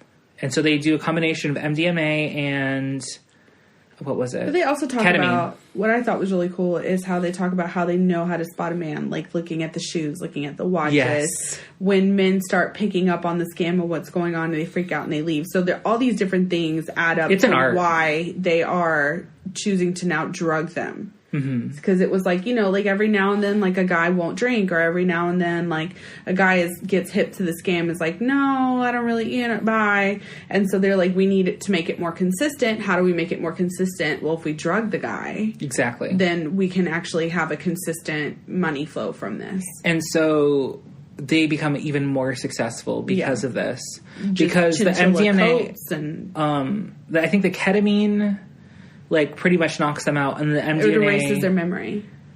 One of them erases the memory, one of them makes them... ketamine erases memory, and MDMA is their... Makes them feel amazing. Happy. Yeah. And so they start doing it, and they're really successful, and then they're like, well, we should branch out. We could be making even more money.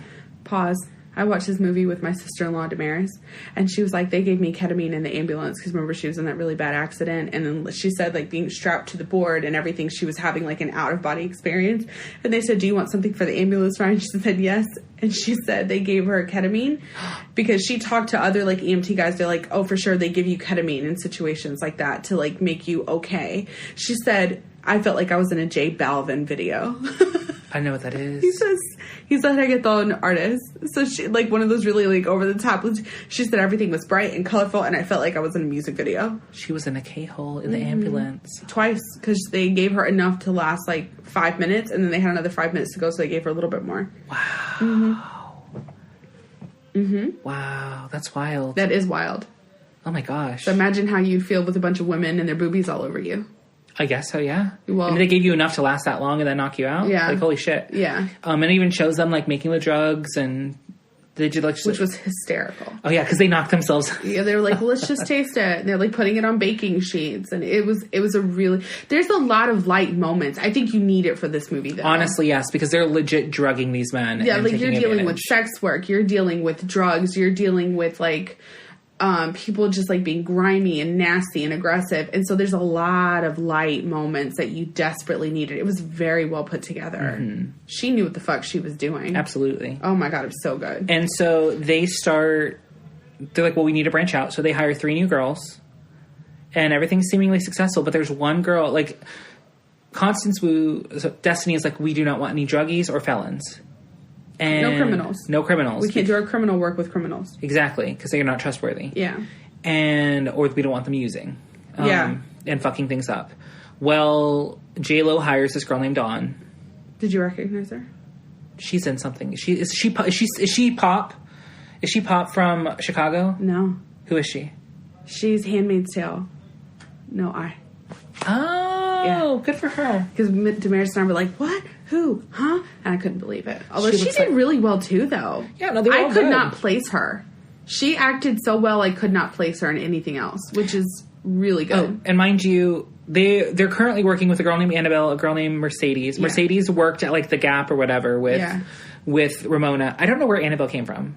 I don't remember. She was the girl crying on the floor. Yeah. She was another stripper. And she was crying on the floor because she told her parents that she was a stripper and they kicked her out of the house. She was crying on the floor because she got her period and didn't know what to do. Oh. Yeah.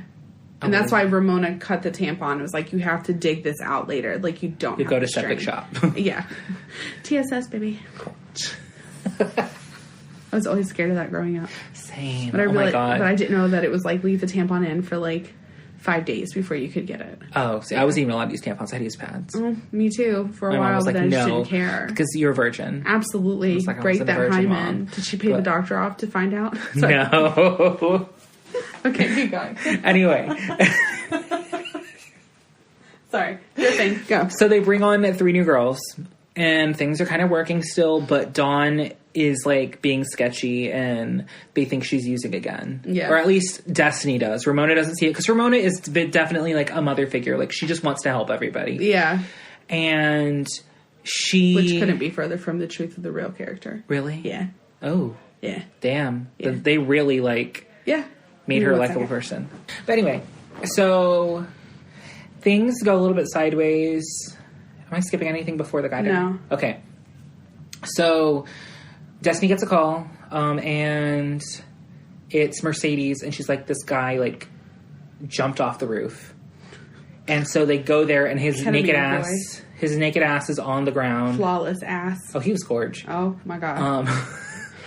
He had his nose. Oh my God, I love a man with a nose like that. I saw his nose, and I was like, Mario's really going to like his face. I was here for it. Yeah.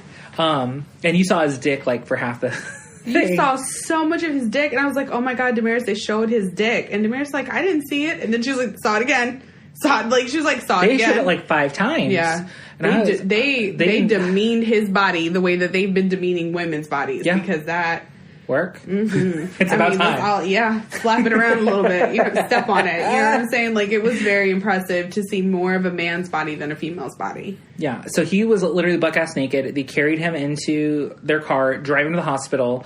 Mercedes runs away because she's like, I thought we were just going to drop his body and run. And that was hysterical. She literally ran away in a jean bikini or a jean swimsuit. Oh, it was like Ramona's. Hysterical. It was funny. But then Constance, who immediately starts... Where are you going? in a bathing suit with high heels on. Just ass flying out everywhere. Shout out to Keke Palmer, because she really That was Keke Palmer? That's Keke Palmer. Oh my God. Mercedes is Keke Palmer. I didn't recognize her. Yeah. Wow, good for her. She killed it. She did. They were all good. Was awesome. And so she runs out, and then so Constance was like, I can't carry this man. So she sees like some paramedics. Mm-hmm. She's like, help my husband, and it was so fake. It was so good though. It was so good. And so they take it. him, they take his naked ass out, and then she just leaves. And then she goes and she gets her daughter and takes her to school with blood all over the front of her shirt. Oh my God, yeah. And she's also wearing like a crop top, and the other moms are judging her. Yeah. Which, who hasn't been there? Right. But I know I have. But anyway, I don't give a shit. She gets so mad at Ramona because the whole time she's calling Ramona. Ramona is not answering, and it turns out Ramona was bailing out Destiny. Because Destiny is using again. Absolutely. And so she's like, never fucking talk to me again. Yeah. And so she gets home, and her grandmother died. Her grandmother was dead in the chair, and they showed it, and it was... I missed it at first because I looked at my phone and I looked up and she was like, oh, they were at a funeral. I was like, did the guy die? So you never saw like, no, I rewound. Like, you wound it? Oh, I rewound. My God. And she was just sitting there in the chair dead. And I was like, oh. And so. Like, how do you gather strength after that? Right. And so she comes home, or she doesn't come home. They have the funeral and Ramona shows up and immediately embraces her. And it's like, I'm so sorry. Like, I wish I was there for you, baby, whatever. And they just sob in each other's arms. And she's like, I don't want to go home. And she's like, you can come and stay with me and my daughter, and you and your daughter can come and stay as long as you need, whatever. Like, so I guess they do. And so things keep going as they've been going. And then they meet this one guy, and he's a father. And they actually get to talking about him. And he's like a single dad supporting his kid, and they fuck him over. Yeah. And this is what breaks their relationship. The kid has autism. Mm-hmm. And he can't even make a mortgage payment because his wife left him. Right. Yeah. And they fuck him up. and they drain his bank account and his credit card. Because this whole time they're depicting the men as like scummy Wall Street people, and a lot of them are. No, like I would say, I didn't feel bad for half of them. 99% of them, absolutely. But this one guy tipped the scale so far. Yeah, and they should have just stopped. Yeah, and they didn't. The fact that they were talking about their own kids with him and everything. Like, oh yeah.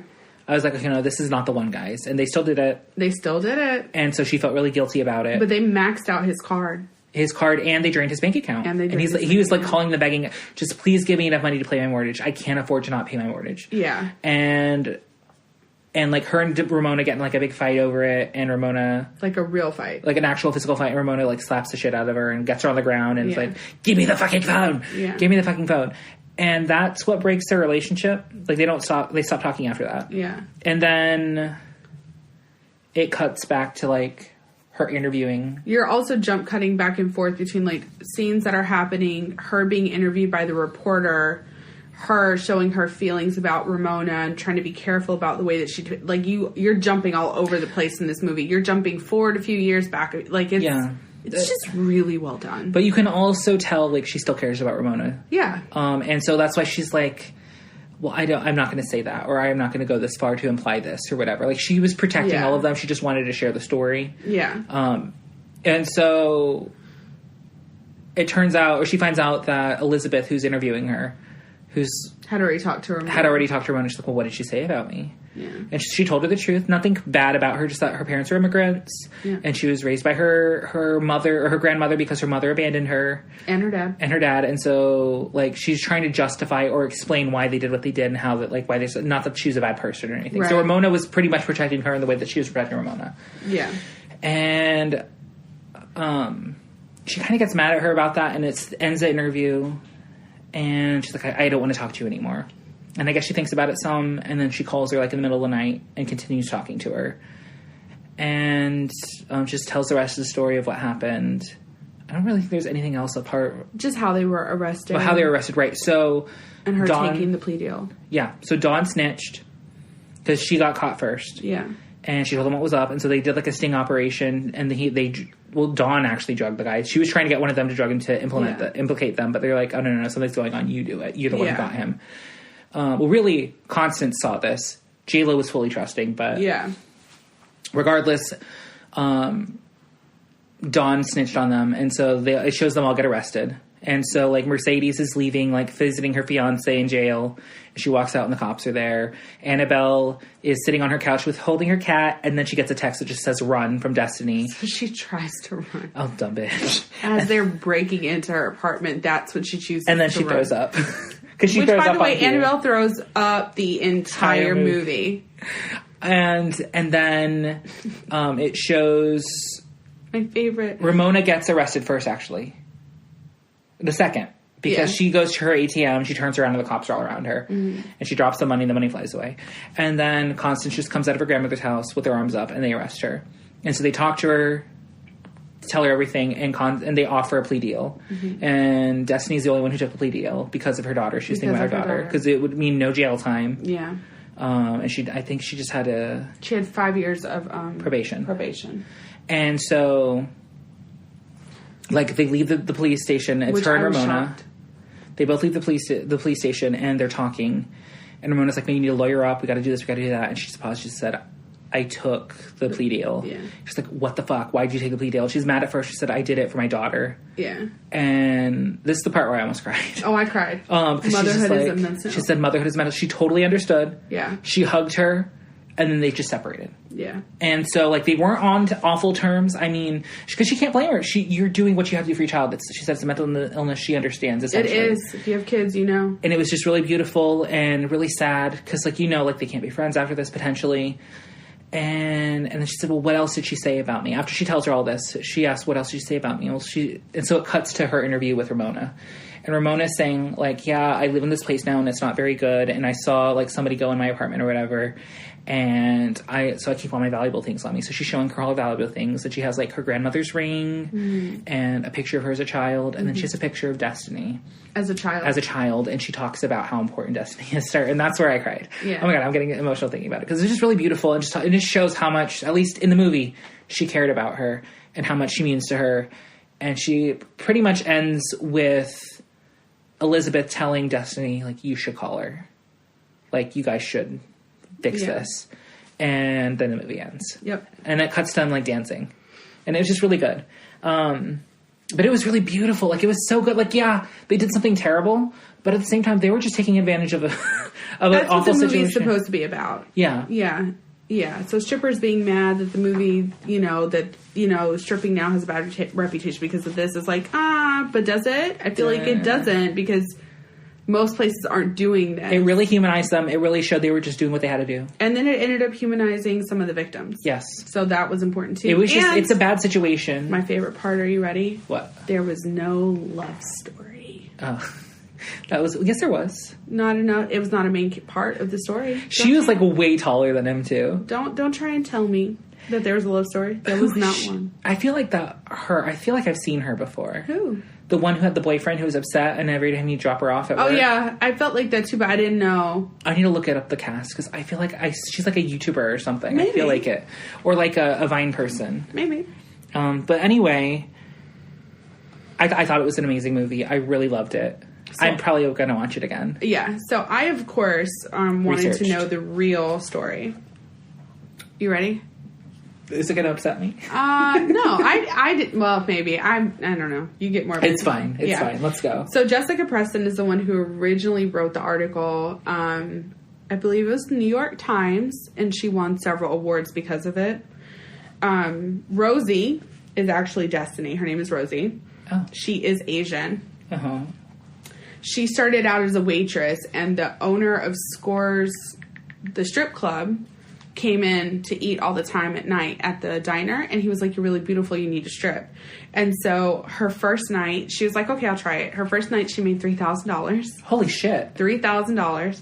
And then she made $10,000 the next night. After that, Rosie started figuring out the scene where they talk about, like, looking at shoes, looking at cards. Like, if you had American Express, like, she knew what to do. Mm-hmm. So so Rosie's really, really smart. And there's a lot of interviews out there with her. You should watch them. Mm-hmm. She clearly is so fucking intelligent. And so she was like, I learned how to read people, and that's how I hustled. And so she went from, like, making $3,000 and $10,000 to, like, going to the champagne room, like, 5 or 6 times a night. Minimum is $600 to $1,000 per champagne room. Oh, my God. And a $40 bottle of champagne was marked up to, like, $200 at Scores. Oh, my God. Yeah. But then she also started talking about how she had to pay $300 a night to work. Mm-hmm. And she had to tip the bartender and everybody else working. And then also they had a limit of, like, 30 minutes to get ready or they were fined. So you basically had to come to the club almost ready. Wow. So those rooms that they were in, lounging around and talking, you had 30 minutes to get in and get out. Mm-hmm. Karina, I don't know if I'm saying this right. Hold on, sorry. J-Lo's character is based on Samantha Barbash. Now, Samantha Barbash did not want to strip anymore at the time of the financial crisis. She had a son, and so she was waitressing at strip clubs, but she was not stripping. That's what she says. She says she was not stripping at this time. Uh-huh. I don't know how much to believe from Samantha Barbash. But she had been in the game like 20 years, so she had all the connections. She had the list. Like, there was a running list that they would go down like every night to set up dates and stuff. They actually do call this fishing. So this is something strip clubs do. They send their prettiest girls out to, like, bars and stuff. They will find men and then bring them back to the strip club. This wasn't just in this story. Like, this is something that's well known, and it's called fishing. With a PH or an F? Fishing. Like, I'm going fishing. Okay. Like, I'm trying to catch that bass. Okay. So Mercedes and Annabelle. Annabelle's the thrower-upper. Mercedes was Kiki Palmer. They're based on Karina Basucci. So there was really only 3 girls that were implicated in the original sting. Oh. So Karina, Samantha, and Rosie. Uh-huh. Yeah. Karina was the one that they would take pictures of and send out on dates, among other girls, too. And so the situation was set up very similarly, except for the fact that Rosie and Samantha, who were J-Lo and Constance, they were not friends. Oh. Like, it was very much a business endeavor. Rosie said that she was the CFO and that Samantha was the CEO. So Samantha would call and set up all the dates and send out the pictures of the girls. Rosie would keep track of everything and the financials. And then when it came down to the credit card scam, Rosie would call as a person from the club trying to figure out why it wasn't going through. And then she would get on the phone as the assistant to the man that they were trying to scam with all the information, because they would get personal information out of the men. Like, what's your social? Like, they actually did all of that. Wow. So that's how it worked. So they would send the girls out. One of their most popular girls was Karina. So all of that is actually what happened. What happened was men started wanting to get laid. They basically were not into just going to the strip club anymore. So it wasn't that like people were backing out like they did in the movie. It was like men wanted basically an escort service. So they started actually looking for sex workers on Craigslist and Backpage. Oh. And they would hire the girls that way. So they were running an escort service and stopped after a while going through the club. Wow. That's what was happening. The drug thing is real. It was ketamine and MDMA. That's actually what was done. DEA labs confirmed it. So here's where they messed up. They did this for a few months with the sex worker. There was a man named Dr. Yunin. So the reason these men would not go after the strip club or go after the girls is because they 9 times out of 10 had family and didn't want to tell their wives. Yeah. Like, they talk about that in the movie. Dr. Yunin is actually the man that got scammed the hardest. They ran $138,000 up on his Amex card. And there was a guy based off him in the movie. Yes, but that was the guy with autism. No, that was a different guy. Okay, well, the guy with autism to humanize, I think, is based off Dr. Yunin, but then they used the actual story of Dr. Yunin with a different guy. Yes, because he was more handsome than the autism guy. Sure. So Dr. Yunin... Did the guy have autism or his son had autism? Son had autism. Dr. Yunin didn't have any kids, didn't have a wife. He was a cardiologist from New Jersey. Mm-hmm.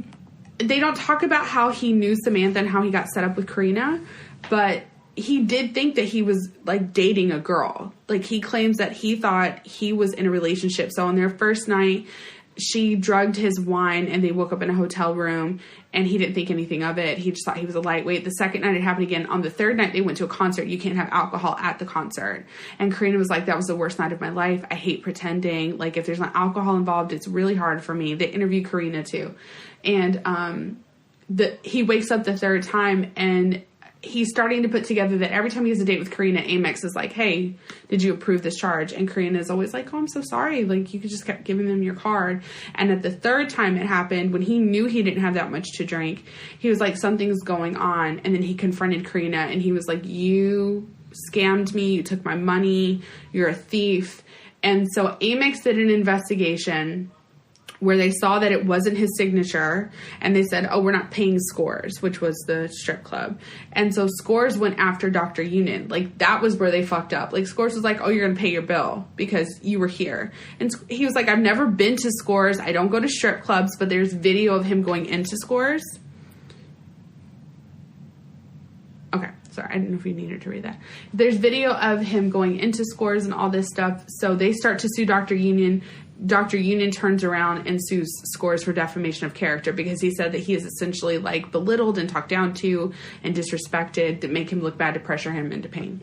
At this time, men were quietly going forward to the police. So the FBI and the DEA kind of knew that something was up, and they set up an actual sting operation, and they got a DEA agent to be willing to go in and get drugged. And they have, like, footage from that night where he's, like, showing them that he's okay by, like, shaking his leg and stuff because they wanted to come in and stop it because they were worried that he actually had been too drugged. And he was like, no, I'm acting. So they had little signals set up. It's really cool to watch.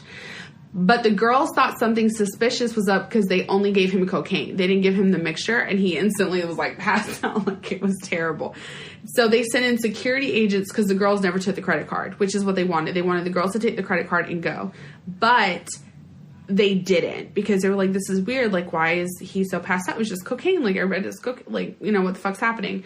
So at that point, the girls go free. The guy, like, you know, that's how they get the glass to get the mixture because he never drank it, and they had tested. They found out it was ketamine and MDMA. So Dr. Yunin then became the police best asset because a lot of men would not come forward. They didn't want to be embarrassed by their families. Here's the thing. Samantha, J-Lo's character, actually was arrested in front of an ATM. Oh. The same way that it showed in the movie.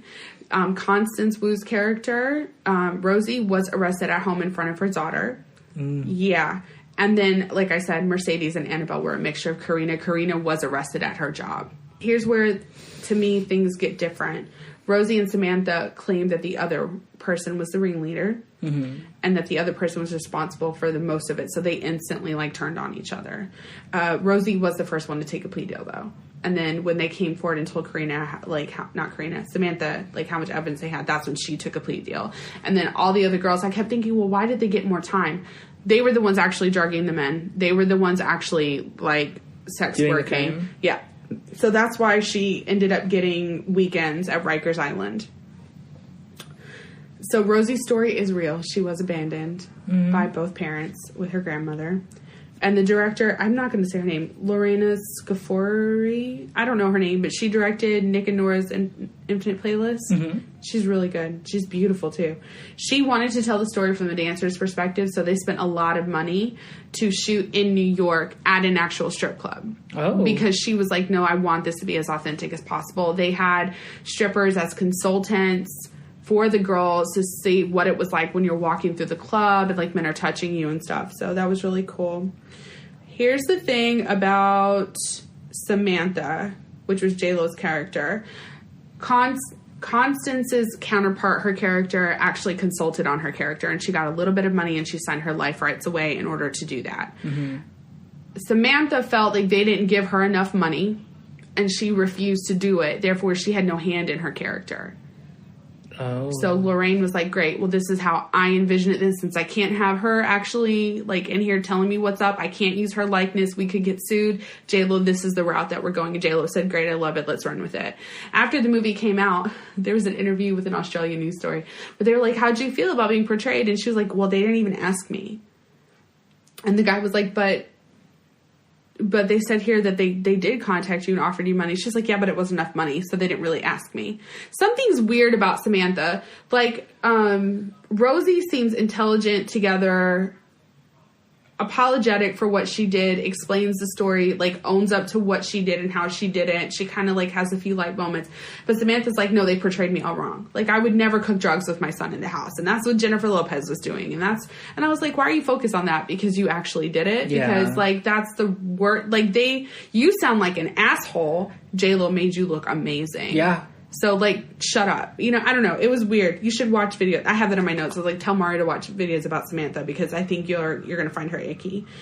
Constance Wu felt as though nobody would take her seriously as a stripper if she auditioned in front of directors. So she made a tape at home, with her husband, and sent it in.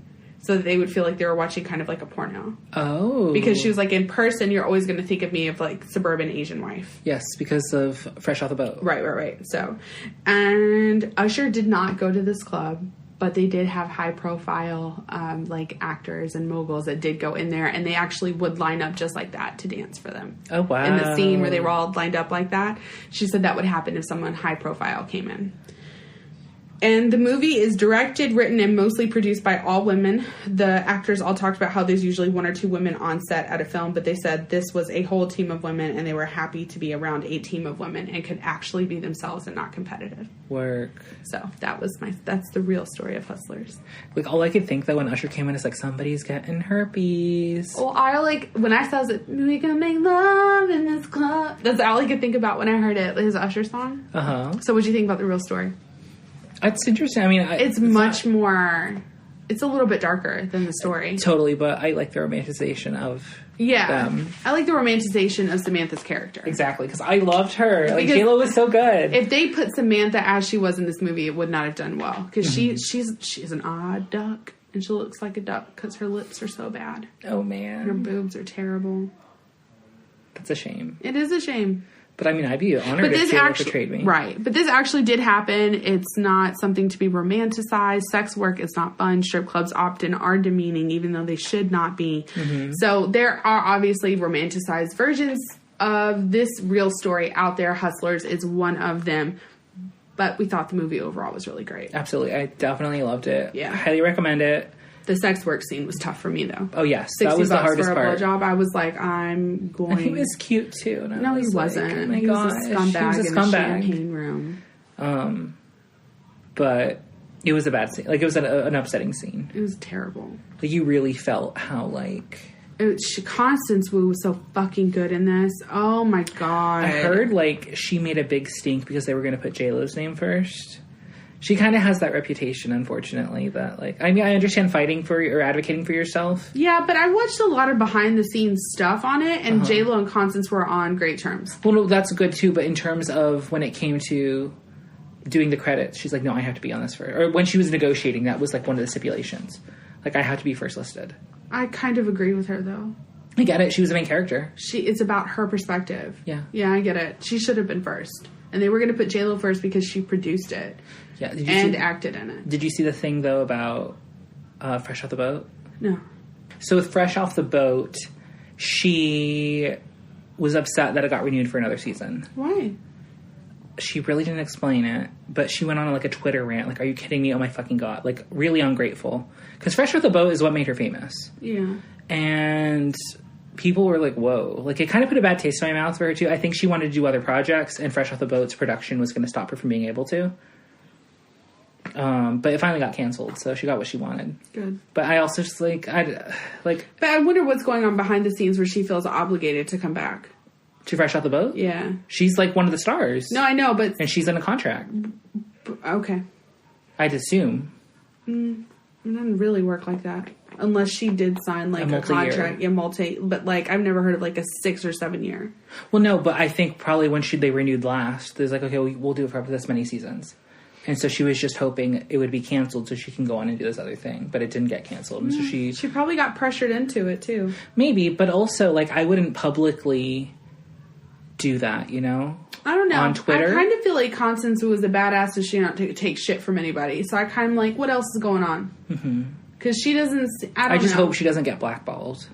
Oh, there's no way you could. She's an incredible actress. A lot of people have been blackballed for speaking their mind. Well, look at what happened to Shannon Doherty. But that's not what's supposed to happen. But it's what happens in Hollywood because women are put down. Well, me too.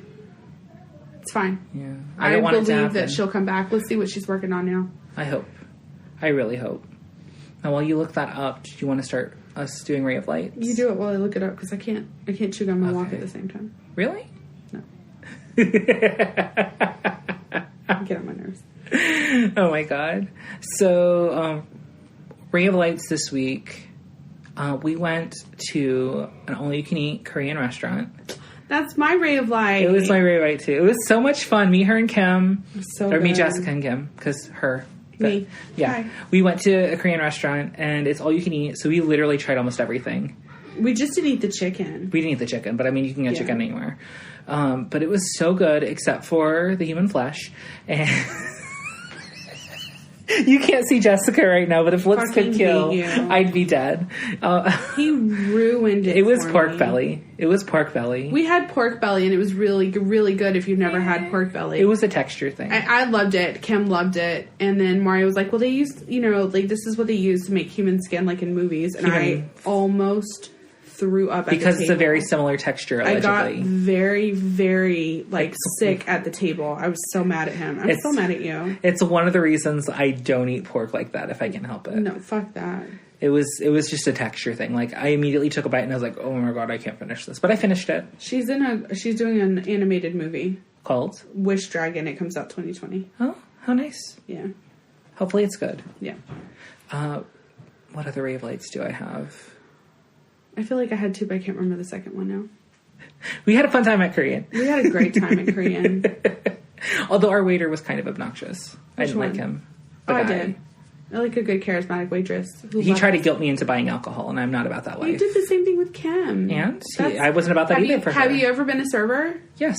Yeah. But never serving alcohol. Well, then you just don't know. I mean, that's the kind of thing that you're encouraged to do. I'm sure. And he wasn't that pushy about it. I said, I'm fine with it. I just felt and shamed. he was like, oh, why would you be shamed? Because he said it very condescendingly. He was not that condescending. You took it that way, but he did not mean it that way. That's how it was perceived, and perception is reality. But the other waitresses that we had were very nice. Nah, they were boring. I liked the Asian girl. She was sweet. She brought me water when he wouldn't bring me water unless I asked. They made him go to the bar. Yeah.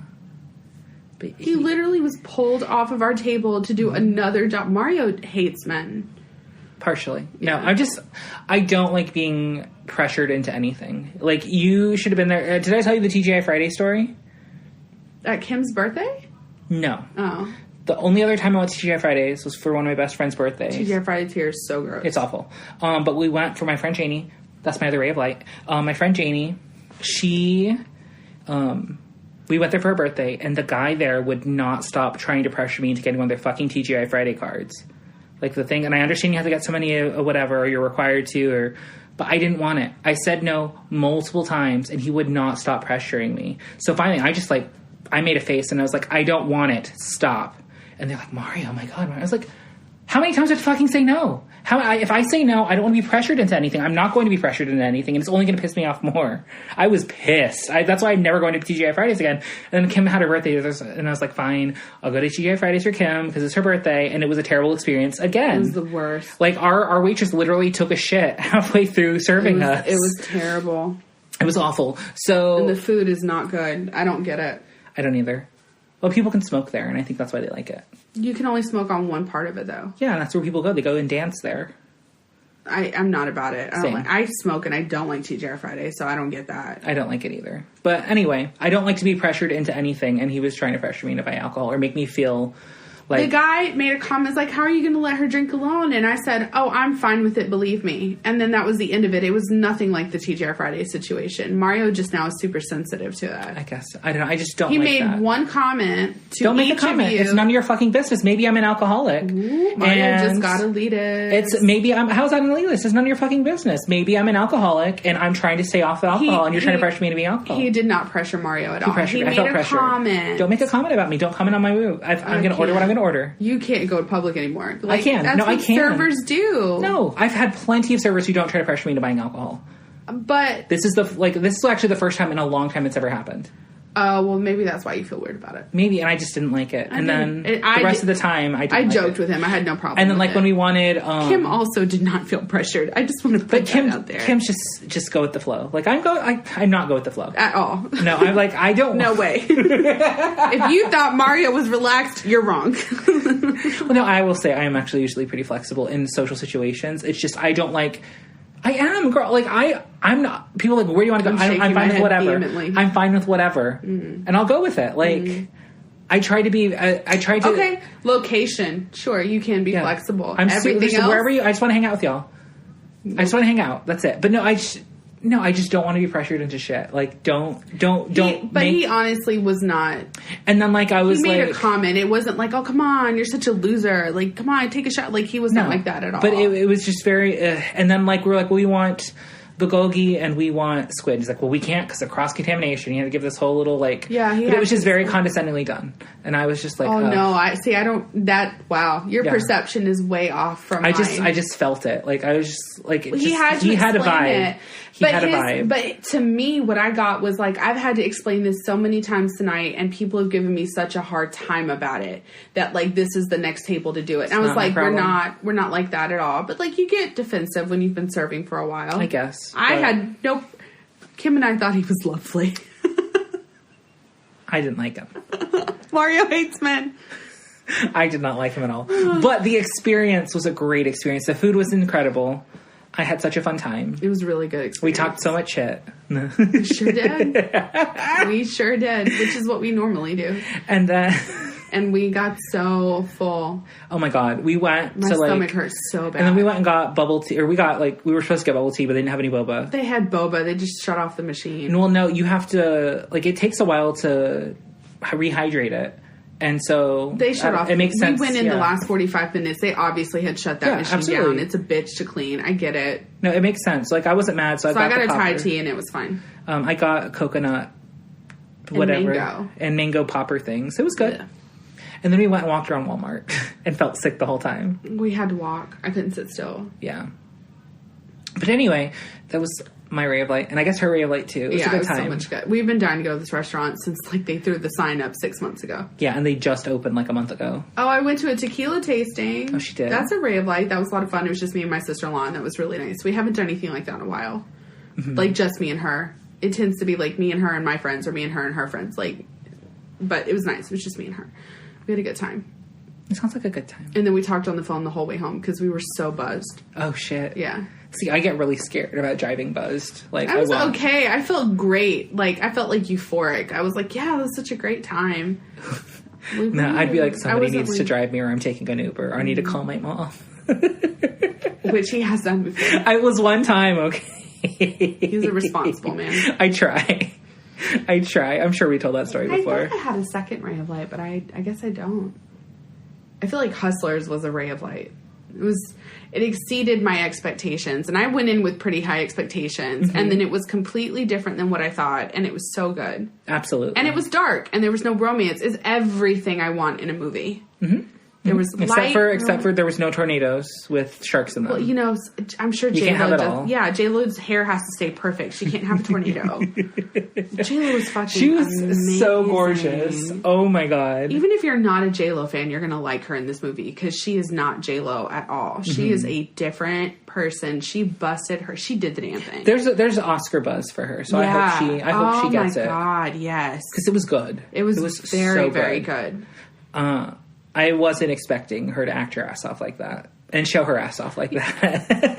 That outfit. Oh, I watched something that said that the outfit had to be small enough for us to believe that it's what a stripper would wear, but also something that J-Lo would feel comfortable doing those moves and spreading her legs. Oh, she spread her ass twerking. cheeks. Yeah. Like you almost saw her butthole. Like I was just like, whoa. Well, they had to sew her into that. Wow. To make sure that everything like did not move, nothing. Yeah. Damn. And she also said she was incredibly nervous to do that scene. Understandable. She was like, I'm so scared. I don't want to do this. You like, literally saw her taint. You, girl. What? She's so fucking flawless. I told my father-in-law, I was like, go upstairs and watch that movie by yourself. Because just pause it on her ass.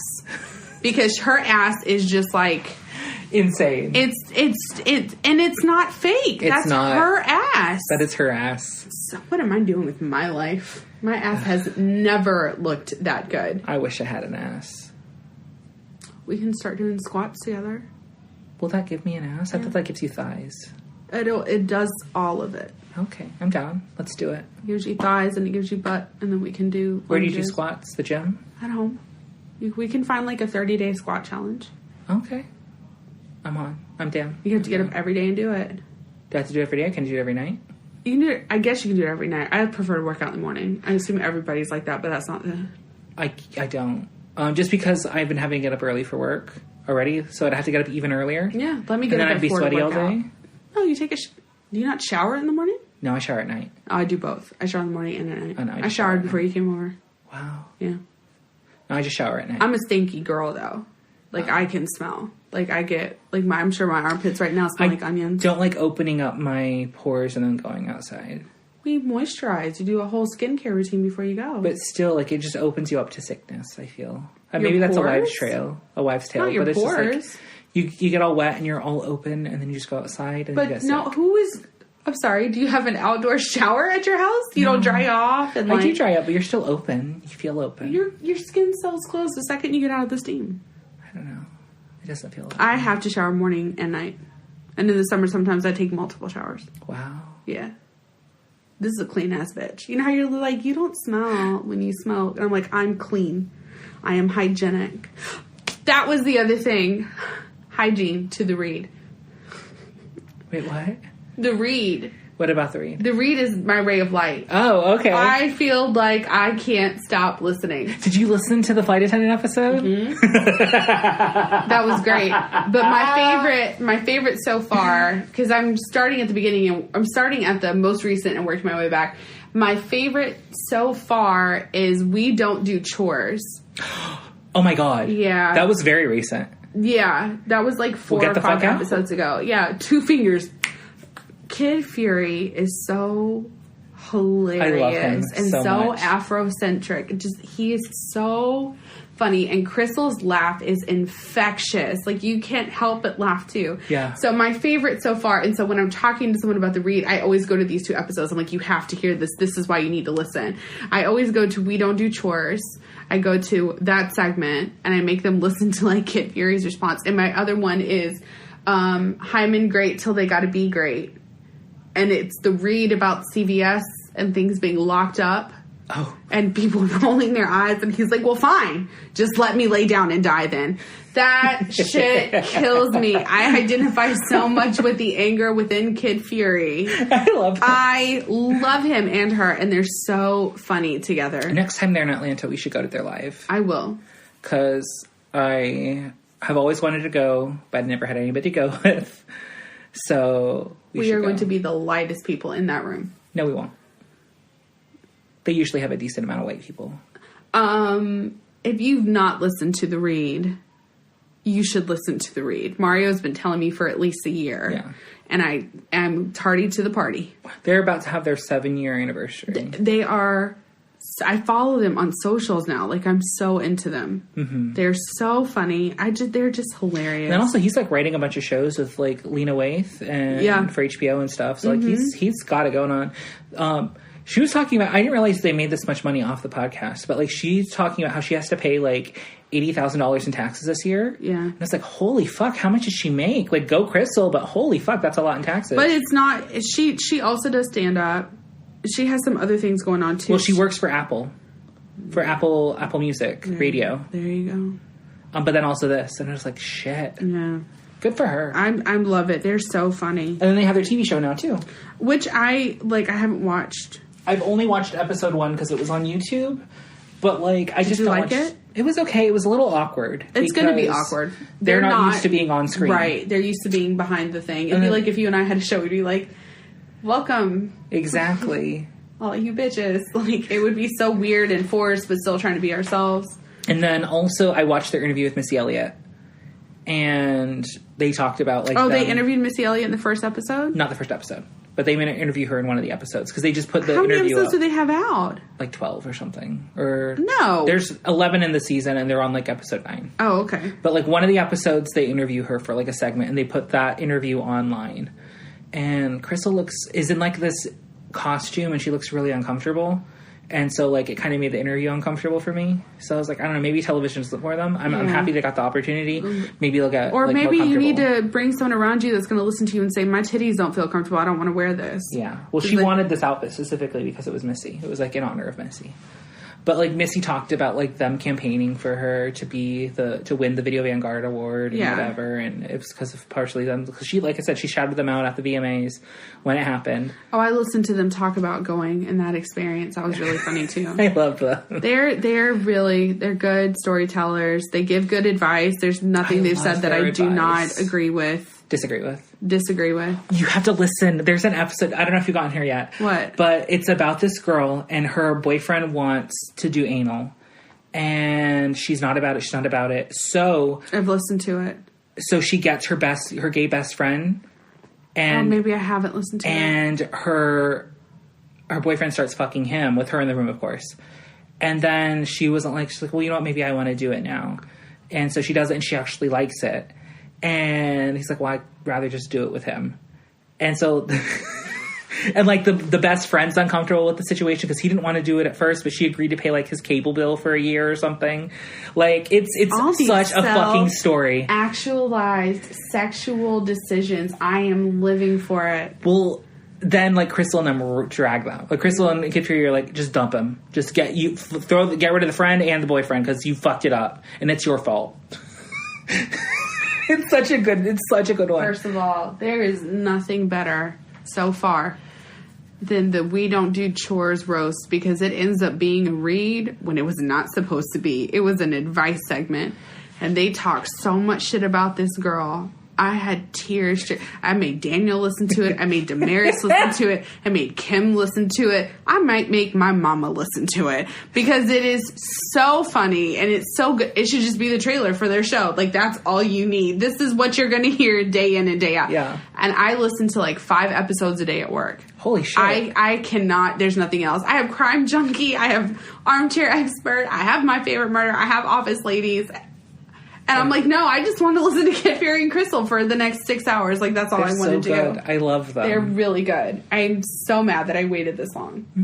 Well, now you have a lot to listen to. I'm so fucking happy that you're like, it's been around 7 years. Thank you. Yeah, you got 7 years worth of content, girl. I'm so excited. I love their mailbag episodes. It's just where they just do advice the whole episode. I haven't gotten there yet. They're about to do one before the end of the year. But they just did one like 4 weeks ago or something. So I'm excited. You'll get there. I'm excited.